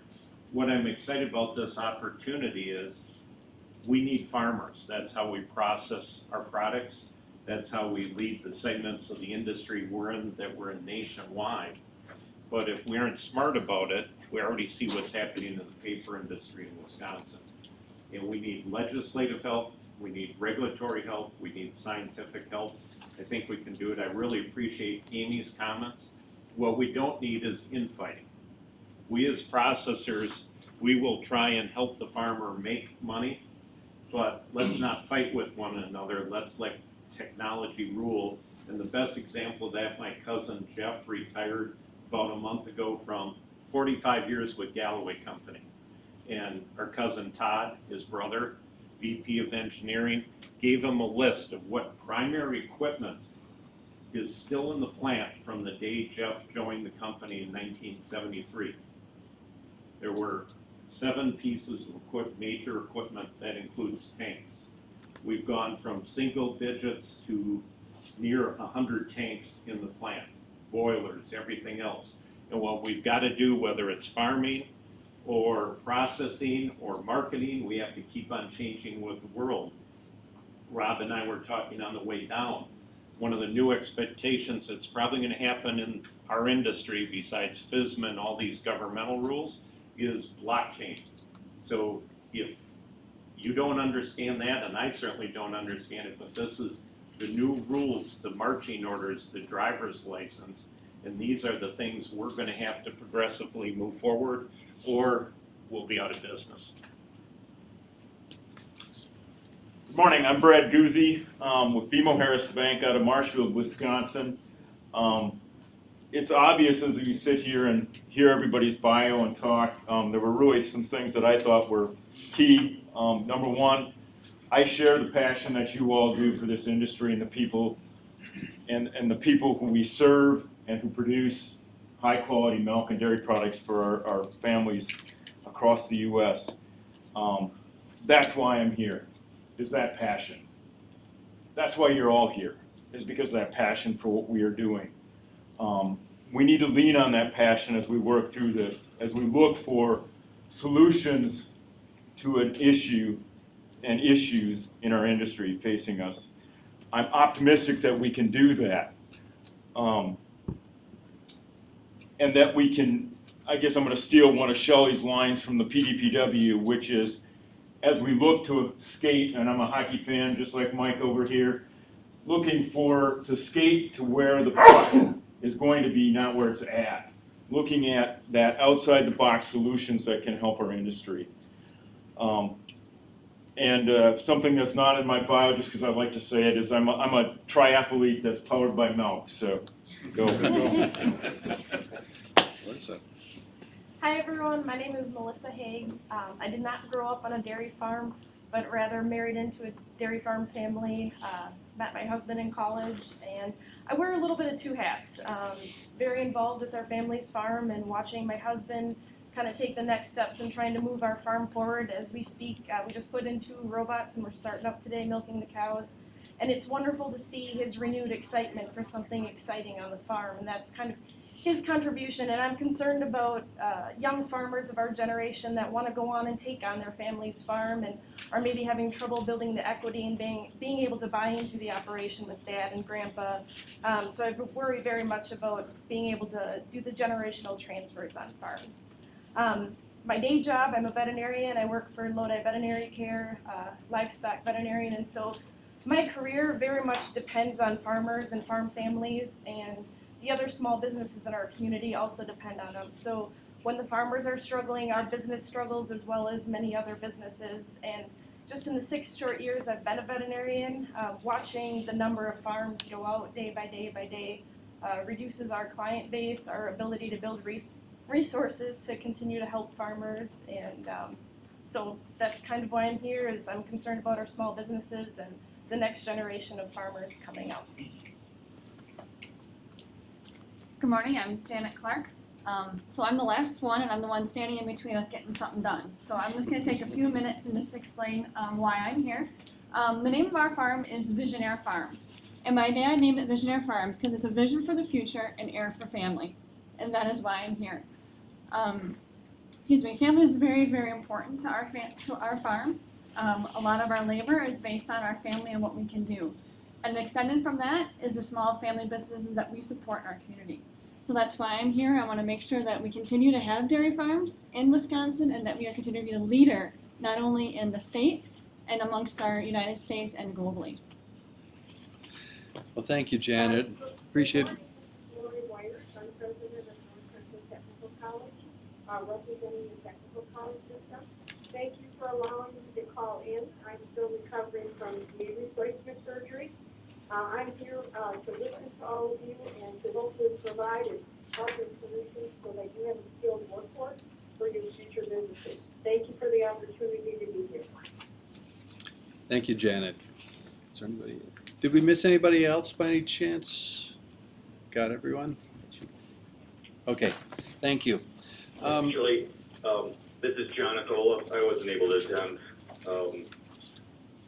and I'm calling from home. Like many of you here, my whole life has been filled with a passion and a commitment to the dairy industry. You know, I currently work for an agriculture supply cooperative that serves conventional, organic, and non-GMO needs. About 75% of our customer base are active dairy farmers, so I take calls on a daily basis from customers with their concerns, and we have a qualified nutrition staff out there on these dairies to help them succeed. Also, our family dairy farm is still in operating today by my 2 brothers. You know, I still help out there occasionally on the farm, and who have a son who assists in the summer. He is attending UW-Madison, majoring in dairy science, so he has an interest in dairying. So all of us know that challenges he will face in making that decision. Lastly, as I speak with my father, who is in the nursing home now and recently celebrated his 100th birthday, you know, he asked me the question of if and how our family farm will move on to the 8th generation of family ownership. As I said earlier, I'm not much different than most of you there today. You know, the passion and commitment runs deep, like all of you, and I'm excited to be part of this board. Thank you. Thanks. Anyone else online? Okay, if not, I want to take just a quick 10 minutes just to back up a little bit and show you a couple of things. This was a slide that I showed when we had our dairy summit. And it's a slide that's showing you, going back to 1940, the milk production in Wisconsin. You can see that it was very much on an upward trend over most of this time period, but this kind of defined right here the turning points that led to the Task Force 1.0. And I think that the last time we had this dairy task force, the declining milk production was galvanizing. It brought people to the table But we didn't have to, at that point in time, define what was happening or what was wrong. What was wrong was that the dairy industry in Wisconsin was actually moving in a very different direction. So we had the opportunity then, I think, to stop and say, how do we fix that? So we all agreed what the problem was. We didn't all agree about the solutions initially. But the task force did some things that were important, and they certainly had turned around milk production in the state of Wisconsin. We're back at a very strong growth rate. California was part of the reason that that had happened. We had shifting structure in the U.S. dairy industry. This is exactly the same graph right here that we saw, just a different scale. And you can see that California surpassed Wisconsin in a fairly dramatic fashion back in the 90s as the #1 milk producing state. This is where milk is being produced now across the country. It's not uniform, and even in a state like Wisconsin or California, you can see that there's a lot of granularity to where cows are and where milk is being produced. Generally, very dense little pockets of milk production, but we do still produce milk in all 50 states, even Alaska and Hawaii. This is where the people are in the country, and these are our customers. We talked a bit about how do we get products to our customers. Well, if you can remember where the milk is, in general, it's where the people aren't.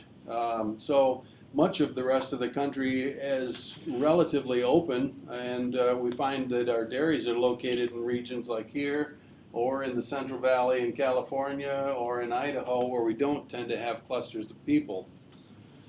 But we can take a look at just a very simple kind of idea about how much milk is needed very locally to satisfy all of customer needs, and how much milk is available locally.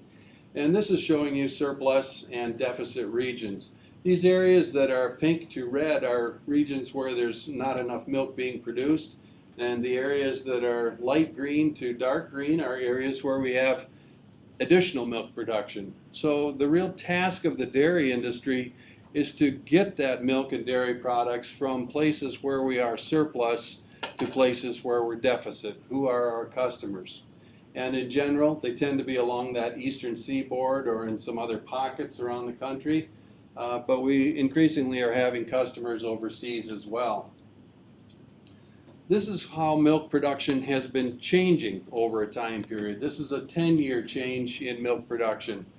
And milk production has tended to grow in little pockets. This has been referred to by some folks as cow islands.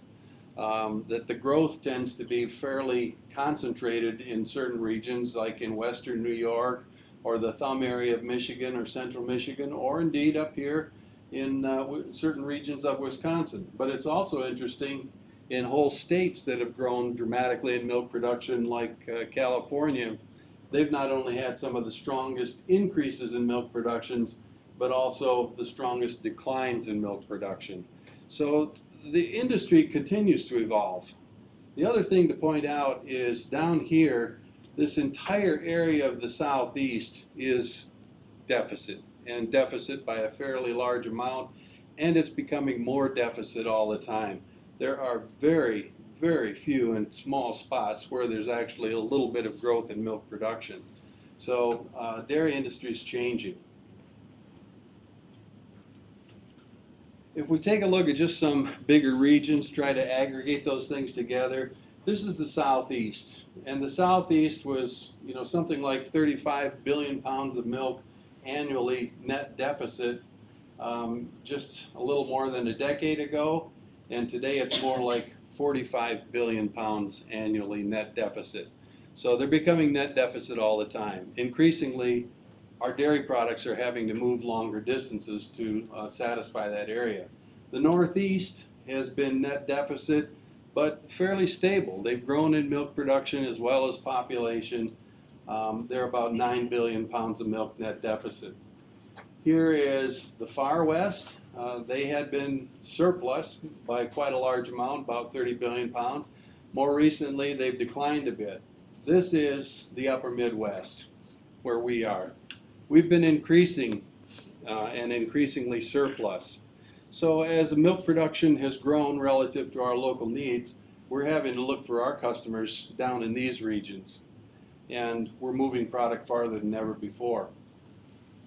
We've also had some of the trends like increasing efficiencies in milk per cow. This is milk per cow across the U.S. on an average basis. It's astonishing that we have this virtually linear increase in milk production. I'm told by our animal scientists that a cow that would go from being a 20,000 pound producer to being a 30,000 pound producer, and we have a lot of those animals, has about 30% more body heat to dissipate simply because she's more like a high producing athlete, that higher metabolism is a difficult thing to accommodate in those warm and humid climates. So increasingly, when you look at the southeast, I think it's one of the major reasons that we're seeing less milk production down there, because our high yielding dairy cows just don't like that kind of climate very well. This is milk per cow per day, and it's on a monthly basis, so you can see some of the ups and downs, the seasonality of production, which we have in all parts of the country yet. These are our top 4 milk producing states. Up here in yellow, we have Idaho. It's the number 4 state, and in the red, number 1 is California. And if you look down here, the green is New York, and number 2 dairy state, of course, is Wisconsin in blue. These are very different trends. This is the far west. This is the northeast and the upper Midwest. It's a more comfortable cow climate, and increasingly, as we push animals to higher levels of production, cows are more comfortable in these regions. This is also showing you a chart of global surface temperatures on an annual basis. So this is not like looking at a week or a month or something like that. This is looking at global surface temperatures over a long period of time. And these are considered to be the anomalies or the changes from a time period that was thought to be our base point. Clearly, we can debate global climate change, but it is happening. It's beginning to be warmer all the time. This only represents 1 degree Celsius above this kind of time period, but that's important because it's throwing storms differently across the surface of the globe. And one of the things that we do see happening is a change in our weather stream. This kind of excessive heat in the west is increasingly challenging for dairy cows there as well. And I think one of the reasons that we're seeing a difficulty maintaining the productivity out there. And we've also heard this fire season, Governor Brown in California talking about how these fires are the new normal for them. It is drier, it is hotter. But that hotter, drier weather that tends to hit the west produces a buckle in the jet stream, and it's creating this to be a cooler environment than has been normal. That kind of buckle is not a bad thing for dairy cows that do enjoy that climate more. But the change that we've had both in the structure of productivity of dairy cows, where they're located, where the people are, has a certain stickiness to it, and that tends to be the plants and capacities that we have.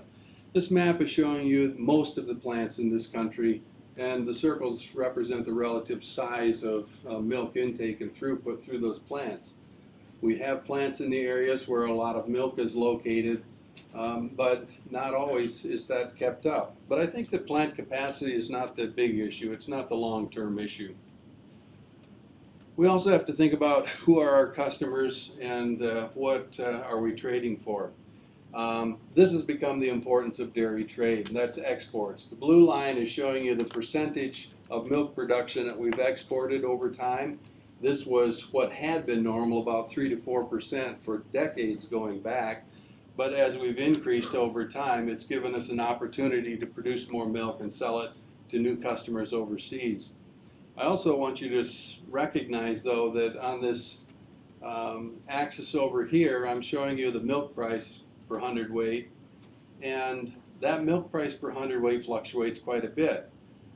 But the major downturns that we've had in milk prices in every single case have been associated with time periods when we've lost some of our trade. So when we lose customers overseas for a period of time and the products back up into the US, it does push down on our milk prices here. So trade has been a great thing, but it's a double-edged sword. It can cause problems for us as well. It's not all of it, but it's part of it. So these are just a few of our macro trends that we've had or seen. This climate change is bumping up against productivity trends on dairy farms. And we've had a lot of growth here in the upper Midwest. If you just take a look at 3 of the 5 top milk producing states, and that's Wisconsin, Michigan, and New York, those 3 states have increased about 15 million pounds of milk production per day. That's 2 to 3 really good sized plants. And we haven't had that much additional capacity, and it's been one of the problems that we've seen pushing down on some of our premiums and milk prices in the region. Plant capacity can be a factor in some areas. We mentioned a little bit earlier Michigan. Michigan has been kind of the poster child for that, but they've recently announced a new plant in St. John's, just north of Lansing, the capital of Michigan, where it will be built over the next couple of years. But I think a bigger issue is probably the customer base. Who is our customer for the products? It's not whether we can build a plant or whether we can produce the milk, but who is our customer base and how do we begin to think about that? I throw this out right now because when I look at Wisconsin, we are exporting product, and we have been for some time period. But by my rough calculations, we export something like 4% of the dairy products that are produced in this state out of the country. And pretty clearly the U.S. is exporting somewhere between 14, 15, 16% of milk production, maybe more in some months. So, you know, this state is starting to think a little bit more about who are the customers for the products we produce. And as we look a little bit farther into the future, they may be not only in the East Coast or the Southeast, but they may be increasingly overseas as well. I think that some of these are the big things that are pushing on us. I don't want us to get focused on this as only our only problems, but I bring that just to help frame the thought process we might have as we start to think about what are the issues that we want to tackle here in the course of the day. And we are going to begin to do that now. Did Dave go on? Oh, there you are. Dave, Dan, I mean. Dan is going to help take us through a process that will allow us to be able to think a bit more about what are the issues, and we're all going to have a chance to do that. So I would introduce Dan to the rest of the group. Thanks, Mark. So Mark contacted me a few weeks ago. He was looking for somebody who could be an independent facilitator. He was a little bit fearful that perhaps if he were trying to facilitate this group that his ideas might be sort of leading the way here. So after listening to you, I can say that in terms of finding somebody that's independent, that Mark did a good job. I'm very, very different from the people in this room. First of all, everybody in this room is really hardworking, and I'm retired. But the other thing is that everybody in here has a very, very strong connection to the dairy industry. My real only connection to the dairy industry is the fact that I have 2 teenage boys and I spend a lot of time in the dairy section of the grocery store bringing food back to them. And that's about really the only connection I have to the dairy industry. But I want to say this. We all have points of view. We all have biases. I have points of view. I have biases. What I would want you to do is if you feel like in any way I am beginning to steer things in a particular direction, please just call me out on it. Are you with me on that? So just say, hey, Dan, wait a minute. This isn't your process. This is our process. So what I'm going to do is I am going to walk you through some systematic processes to get your ideas up here. One thing I do want to maybe lower expectations a little bit, because I hear people talking about getting at the work, and I hear people saying we need to do this quickly, we don't have a lot of time to talk. We're not looking for solutions today. We're looking to generate ideas about what you think the issues are, what you think the challenges are, what you think the opportunities are. We will organize those ideas, and then we'll do a couple of processes to select which ones you think, at least initially, might be the priorities. It will be up to this group to continue to work on solutions at future meetings. Is that everybody with me there? So we're looking at what the issues are, identifying those issues here. So I want to jump right into that, and I'm going to need a little bit of help here, because what I want you to do is I want you to do some independent work. So I'm going to pass out, and what I'm going to ask you to do is I'm going to ask you to write down what you believe to be the major issues, challenges, opportunities, impediments to the growth of the dairy industry in Wisconsin. I want you to write down each one separately on one of these Post-it notes, because we're going to put them up here, we're going to get them organized. If you put multiple ones on a Post-it note, we're not going to be able to organize them. So take as many of these as you think you'll need. We've got plenty of them. I'm going to pass these out. So we'll just grab a handful of them, and I'll pass out some markers here, and I want you to do this independently.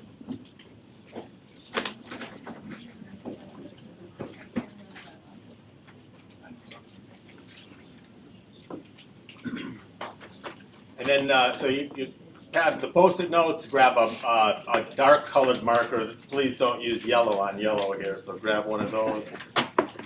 Send some of these around that way. Sure. Yeah.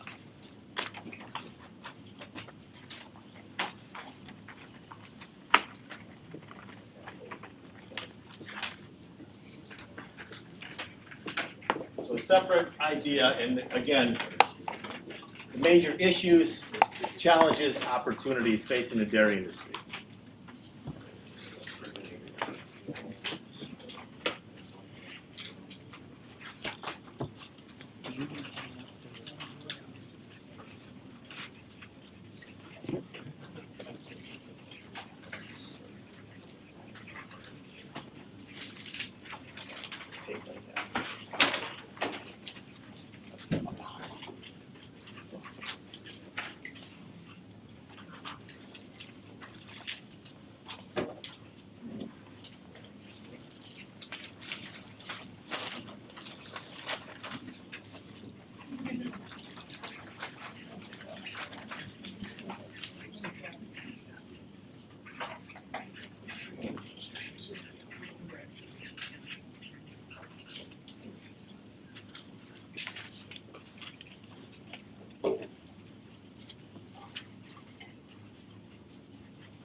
Dan, this is John on the teleconference. Can I be put on a couple of stickies? We'll get to you when we start putting the ideas up here. We'll write them down for you.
you want to repeat again what we're doing? Yeah, so what I'd like you to do is identify what you think are the next decade or two, what are the major issues, opportunities, challenges, impediments to the dairy industry. That's what we're trying to do.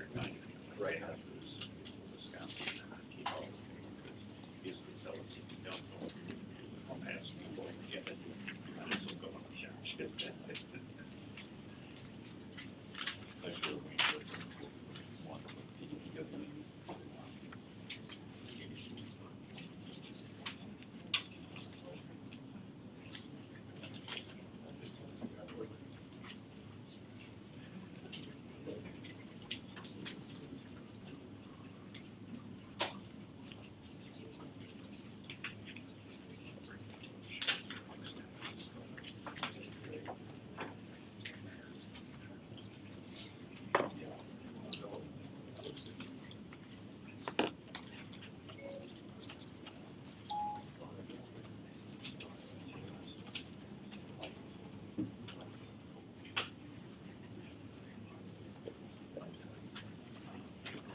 Yeah.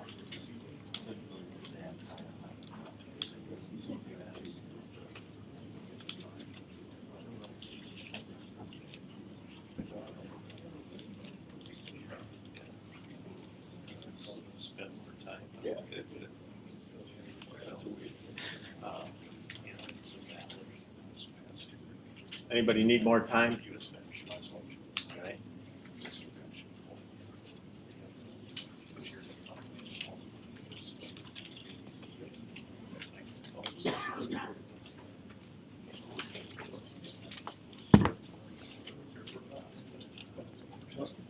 Mm-hmm.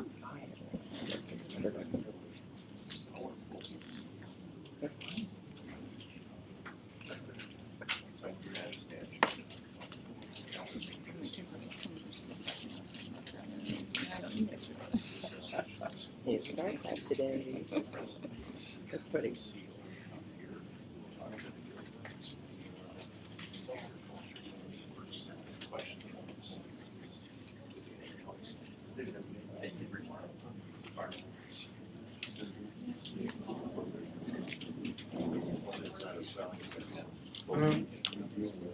All right, so anybody else need more, anybody need more time?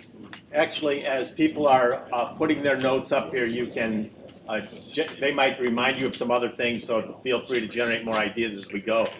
So here's what I would like you to do. Without spending a major amount of time explaining what your issue, concern, or opportunity is, I would like you one by one to bring up one of them the first time. Just bring up one of them. Put it up here on one of these sheets. Just let people know what it is because they're not going to be able to read it from the back of the room, okay? But we don't need a lengthy explanation of why that you identified that issue. What we'll do is we just go one by one. Each person brings up one of theirs. And what I'd like you to do as this is occurring, this is really important, is if there's an idea that is very similar to yours, let's try to group those as we go. Now, we'll take another crack at this once we get all the ideas up there. But let's begin to get an affinity of ideas as we go, all right? So if somebody's got an idea about pricing, somebody else brings another one up here, let's put it near that one. Are you with me there? So you're going to want to pay attention to what people are saying as they put their ideas up so you can say, oh yeah, mine's sort of like that. I'll probably put mine near there. If it's a completely independent idea, find another spot for it. All right, who'd like to start? It's the easiest one. You don't have to worry about affinity. There you go. All right. We're gonna go this way this time, so you'll be next. So Transportation funding. All right. Transportation funding. Yep. So you be ready to come up. Yep. High opportunity costs, especially for young. High opportunity costs, especially for young. Linking production to the end user consumer.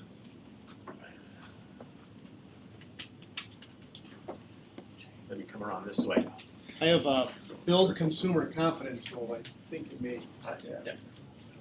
You go this way, this way. Export markets,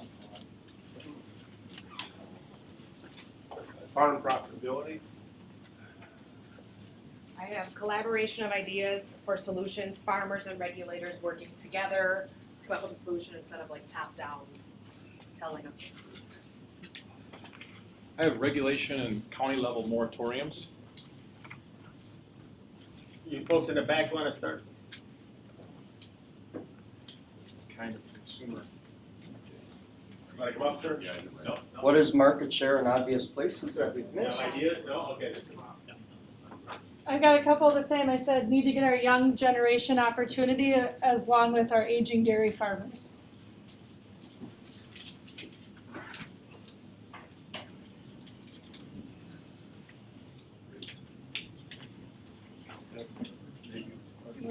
Oh, yeah, especially for young. Right there, I've got increased fluid milk consumption. I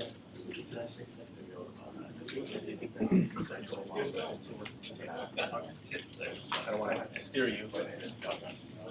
Access to credit, that's an issue. Does Wisconsin really want dairy to grow? Because in many ways, it seems not. Regulation stops innovation. I'm seeing institutional investors, i.e. Quick Trip, Walmart, consortiums of doctors investing in large farms, creating rapid growth faster than market growth. I've got access to export markets, and then the impediments to it being geographic indicators, trade agreements, tariffs, and regulation. Education opportunities for the next generation of future leaders.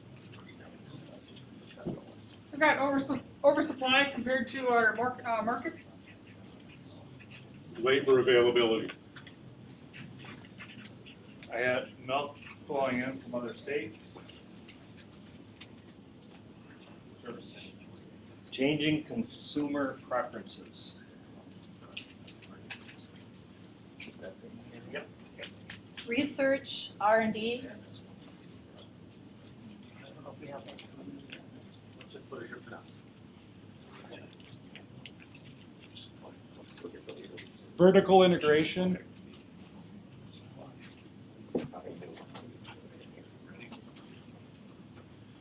I have new product development. I have cows and houses don't mix. How do we get along?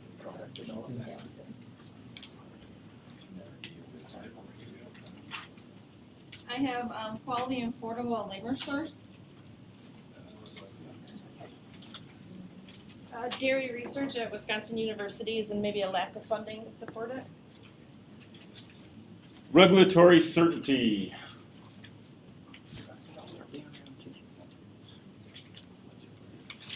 Certainty or? Certainty. Regulatory. I've got two that are kind of similar, phosphorus regulation and nutrient control. Talent shortage with technical and labor, and then regulatory environment. Need for more education in financial planning and management.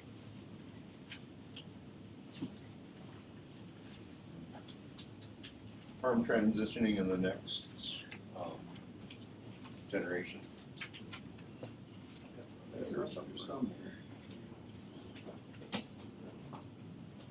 We'll find it.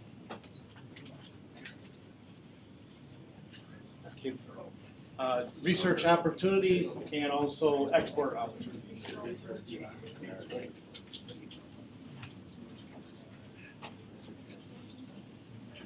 Simple ones, regulatory restrictions and product innovation. We need a leader. So Mark, if we're seeing the same ideas, do we keep circling around and throwing them on there, or do we just let it go? Yeah, no, come around and we'll pile them up, I think. Great, thank you. Yep. If it's exactly the same, you don't need to, okay? Because we don't need multiple ones because we're going to cluster them anyway. Okay, sustainable workforce, which is essentially the same, consumer perception, and innovation. So kind of Customer, that makes sense? Yeah, yeah. It's different. Yep. Innovation is over here. And more You got innovation, products and markets you go into.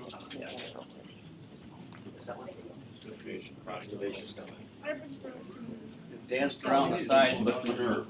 Okay, there's one over here. Thank you. That's regulations. Regulations. So does it, so all these together.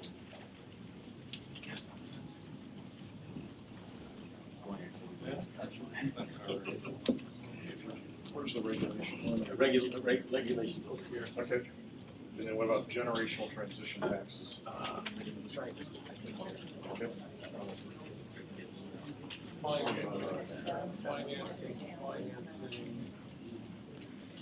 think it's where it says farm profitability, price volatility, business management. Rural building expansion. Yeah, right. You have a finance one down there, Mark? Finance. There. Yeah, somebody else could. How about like Customer confidence. Yeah, there you go. supportive infrastructure?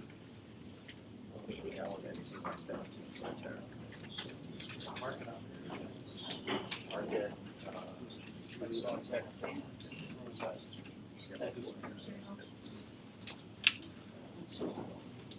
I think that's close.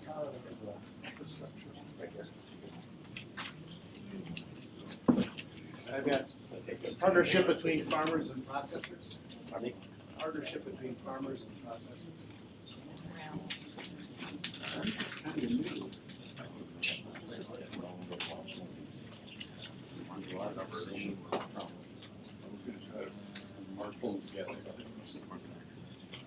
Is there a CDR or UW structure? There's education in that resource and research. I got to work. Okay, great. Agreed. It's lunchtime. Does this remind you of something that you used to do? Oh, yeah, no kidding. We used to do this process until when we go to something else. I know. It was a very effective process. This is an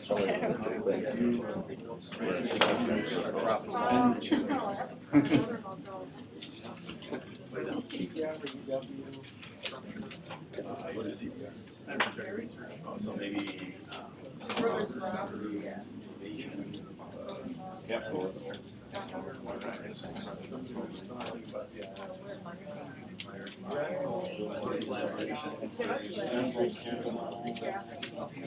Pop, those ideas suck.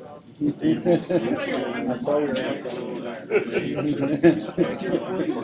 That's it, I'm not writing them. No, wait, I'll tell you to the roof.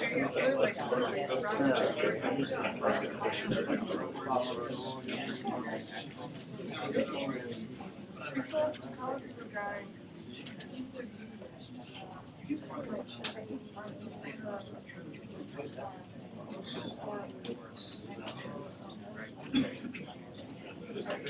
Yeah, yeah.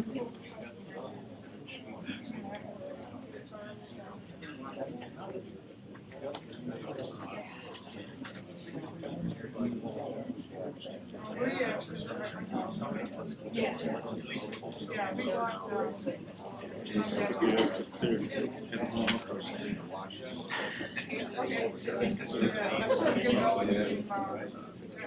Not there. Just because we're Okay, yeah. number of years ago. We talked about that.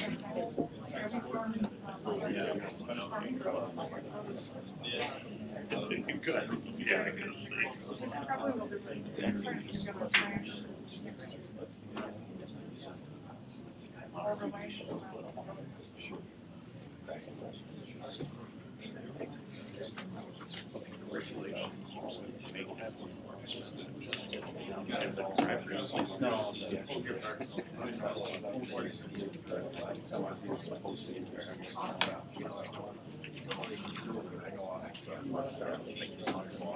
All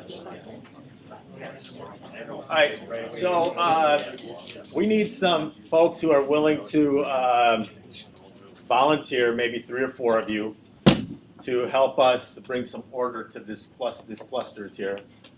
It's in fairly good shape, but we'd like 3 or 4 of you to take a more refined approach to it while everybody else takes lunch. So that's I probably should have left that until I saw 4 hands go up. But if we get 4 people that would be willing to do that, and we'll guarantee you will get a lunch.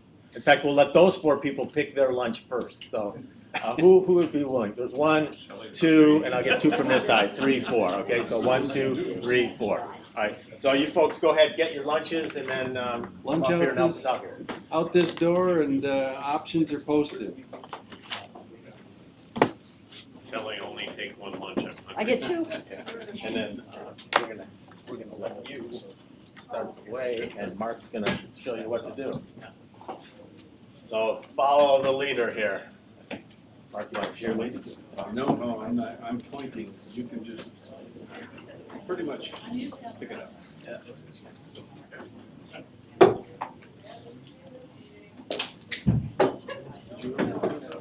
No, the pretty.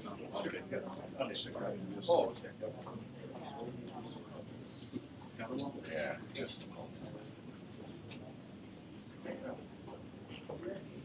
I'm good.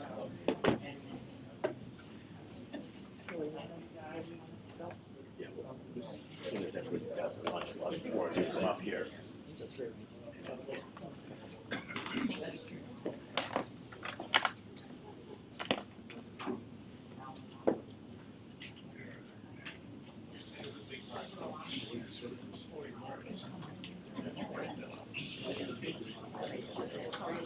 Great, how are you? So you can be like,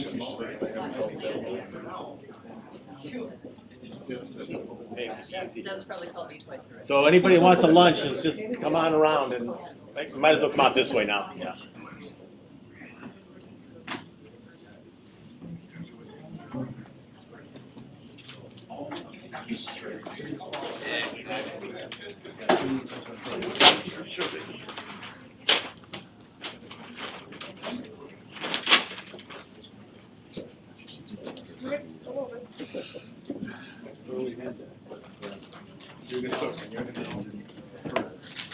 How you doing, Don? Good.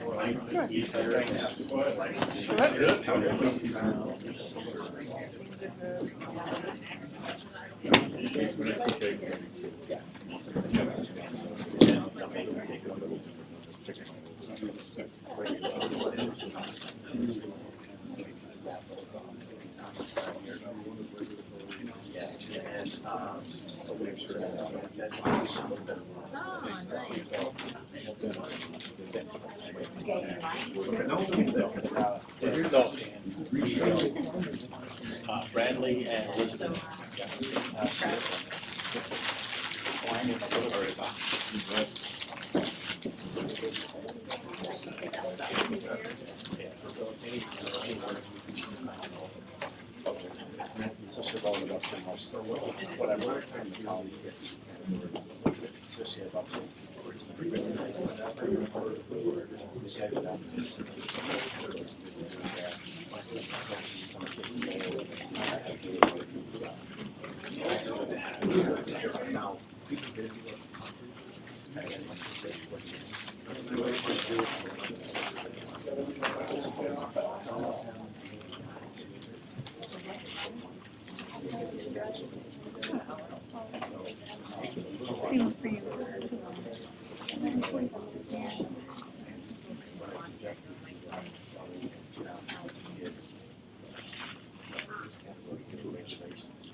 Yeah. All right. So you can have that. I'll put these up on the wall here.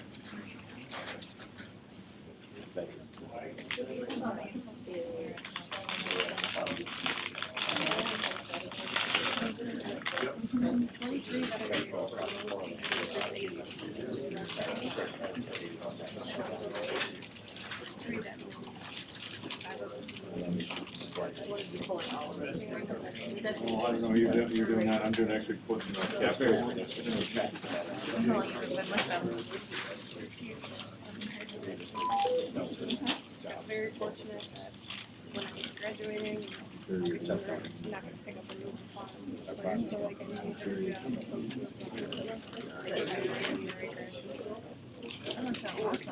Yeah.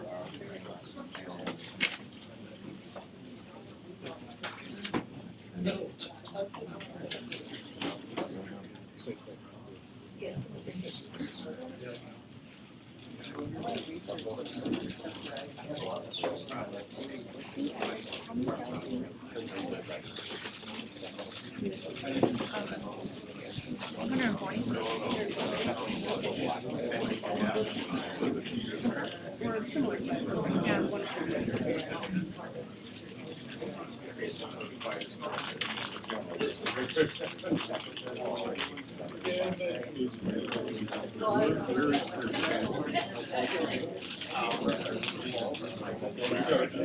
Summer is like a if I run it, say, for 43, that's on that. I would. Two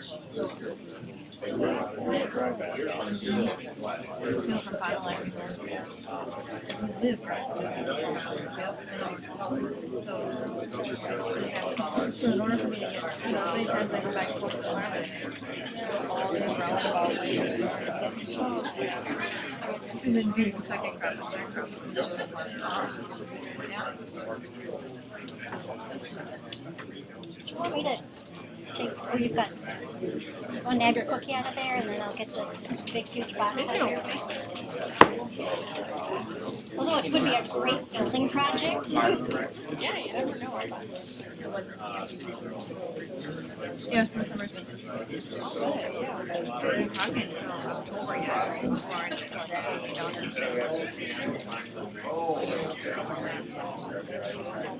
so that anybody that comes out for service, they will work in the tax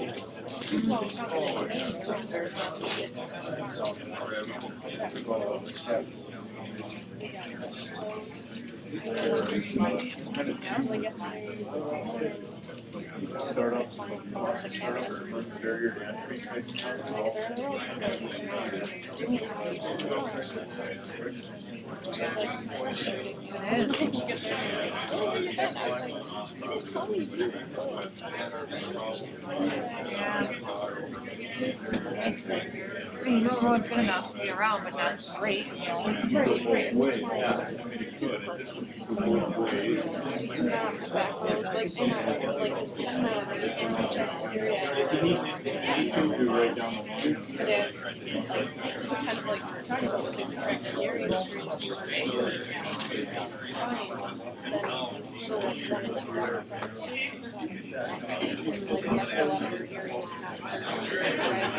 Let's go, Mark.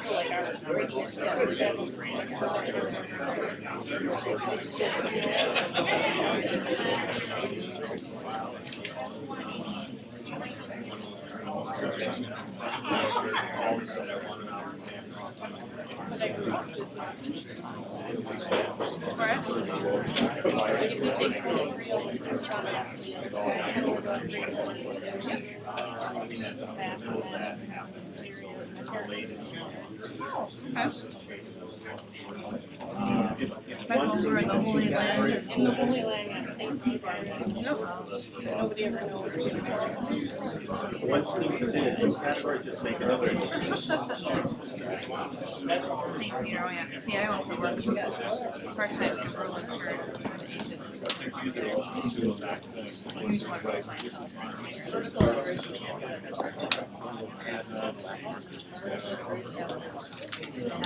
I go all pretty heavy.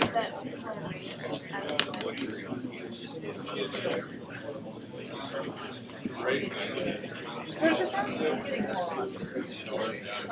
Oh, from Northwest, right? Barron area.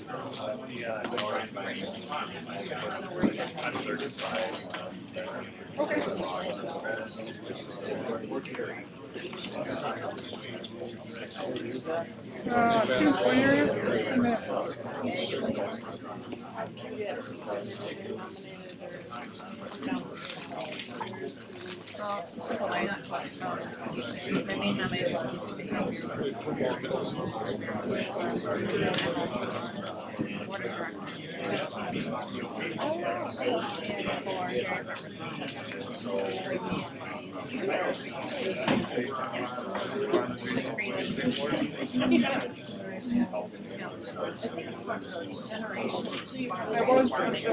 Oh, yeah. One of our clients that also had a really nice, yes, unfolded a video. Was it the dairy one? Okay. Okay. I stepped off the floor. I can't wait to talk to them. Going to the well services. So I stepped off. I was like complimenting the last support.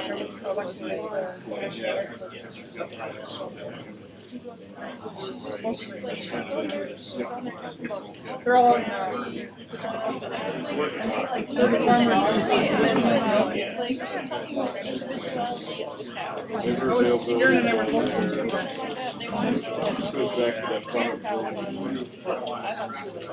and you can see the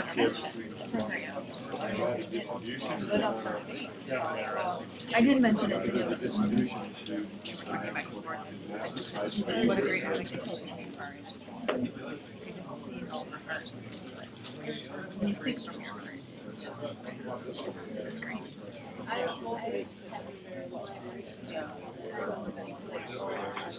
don't think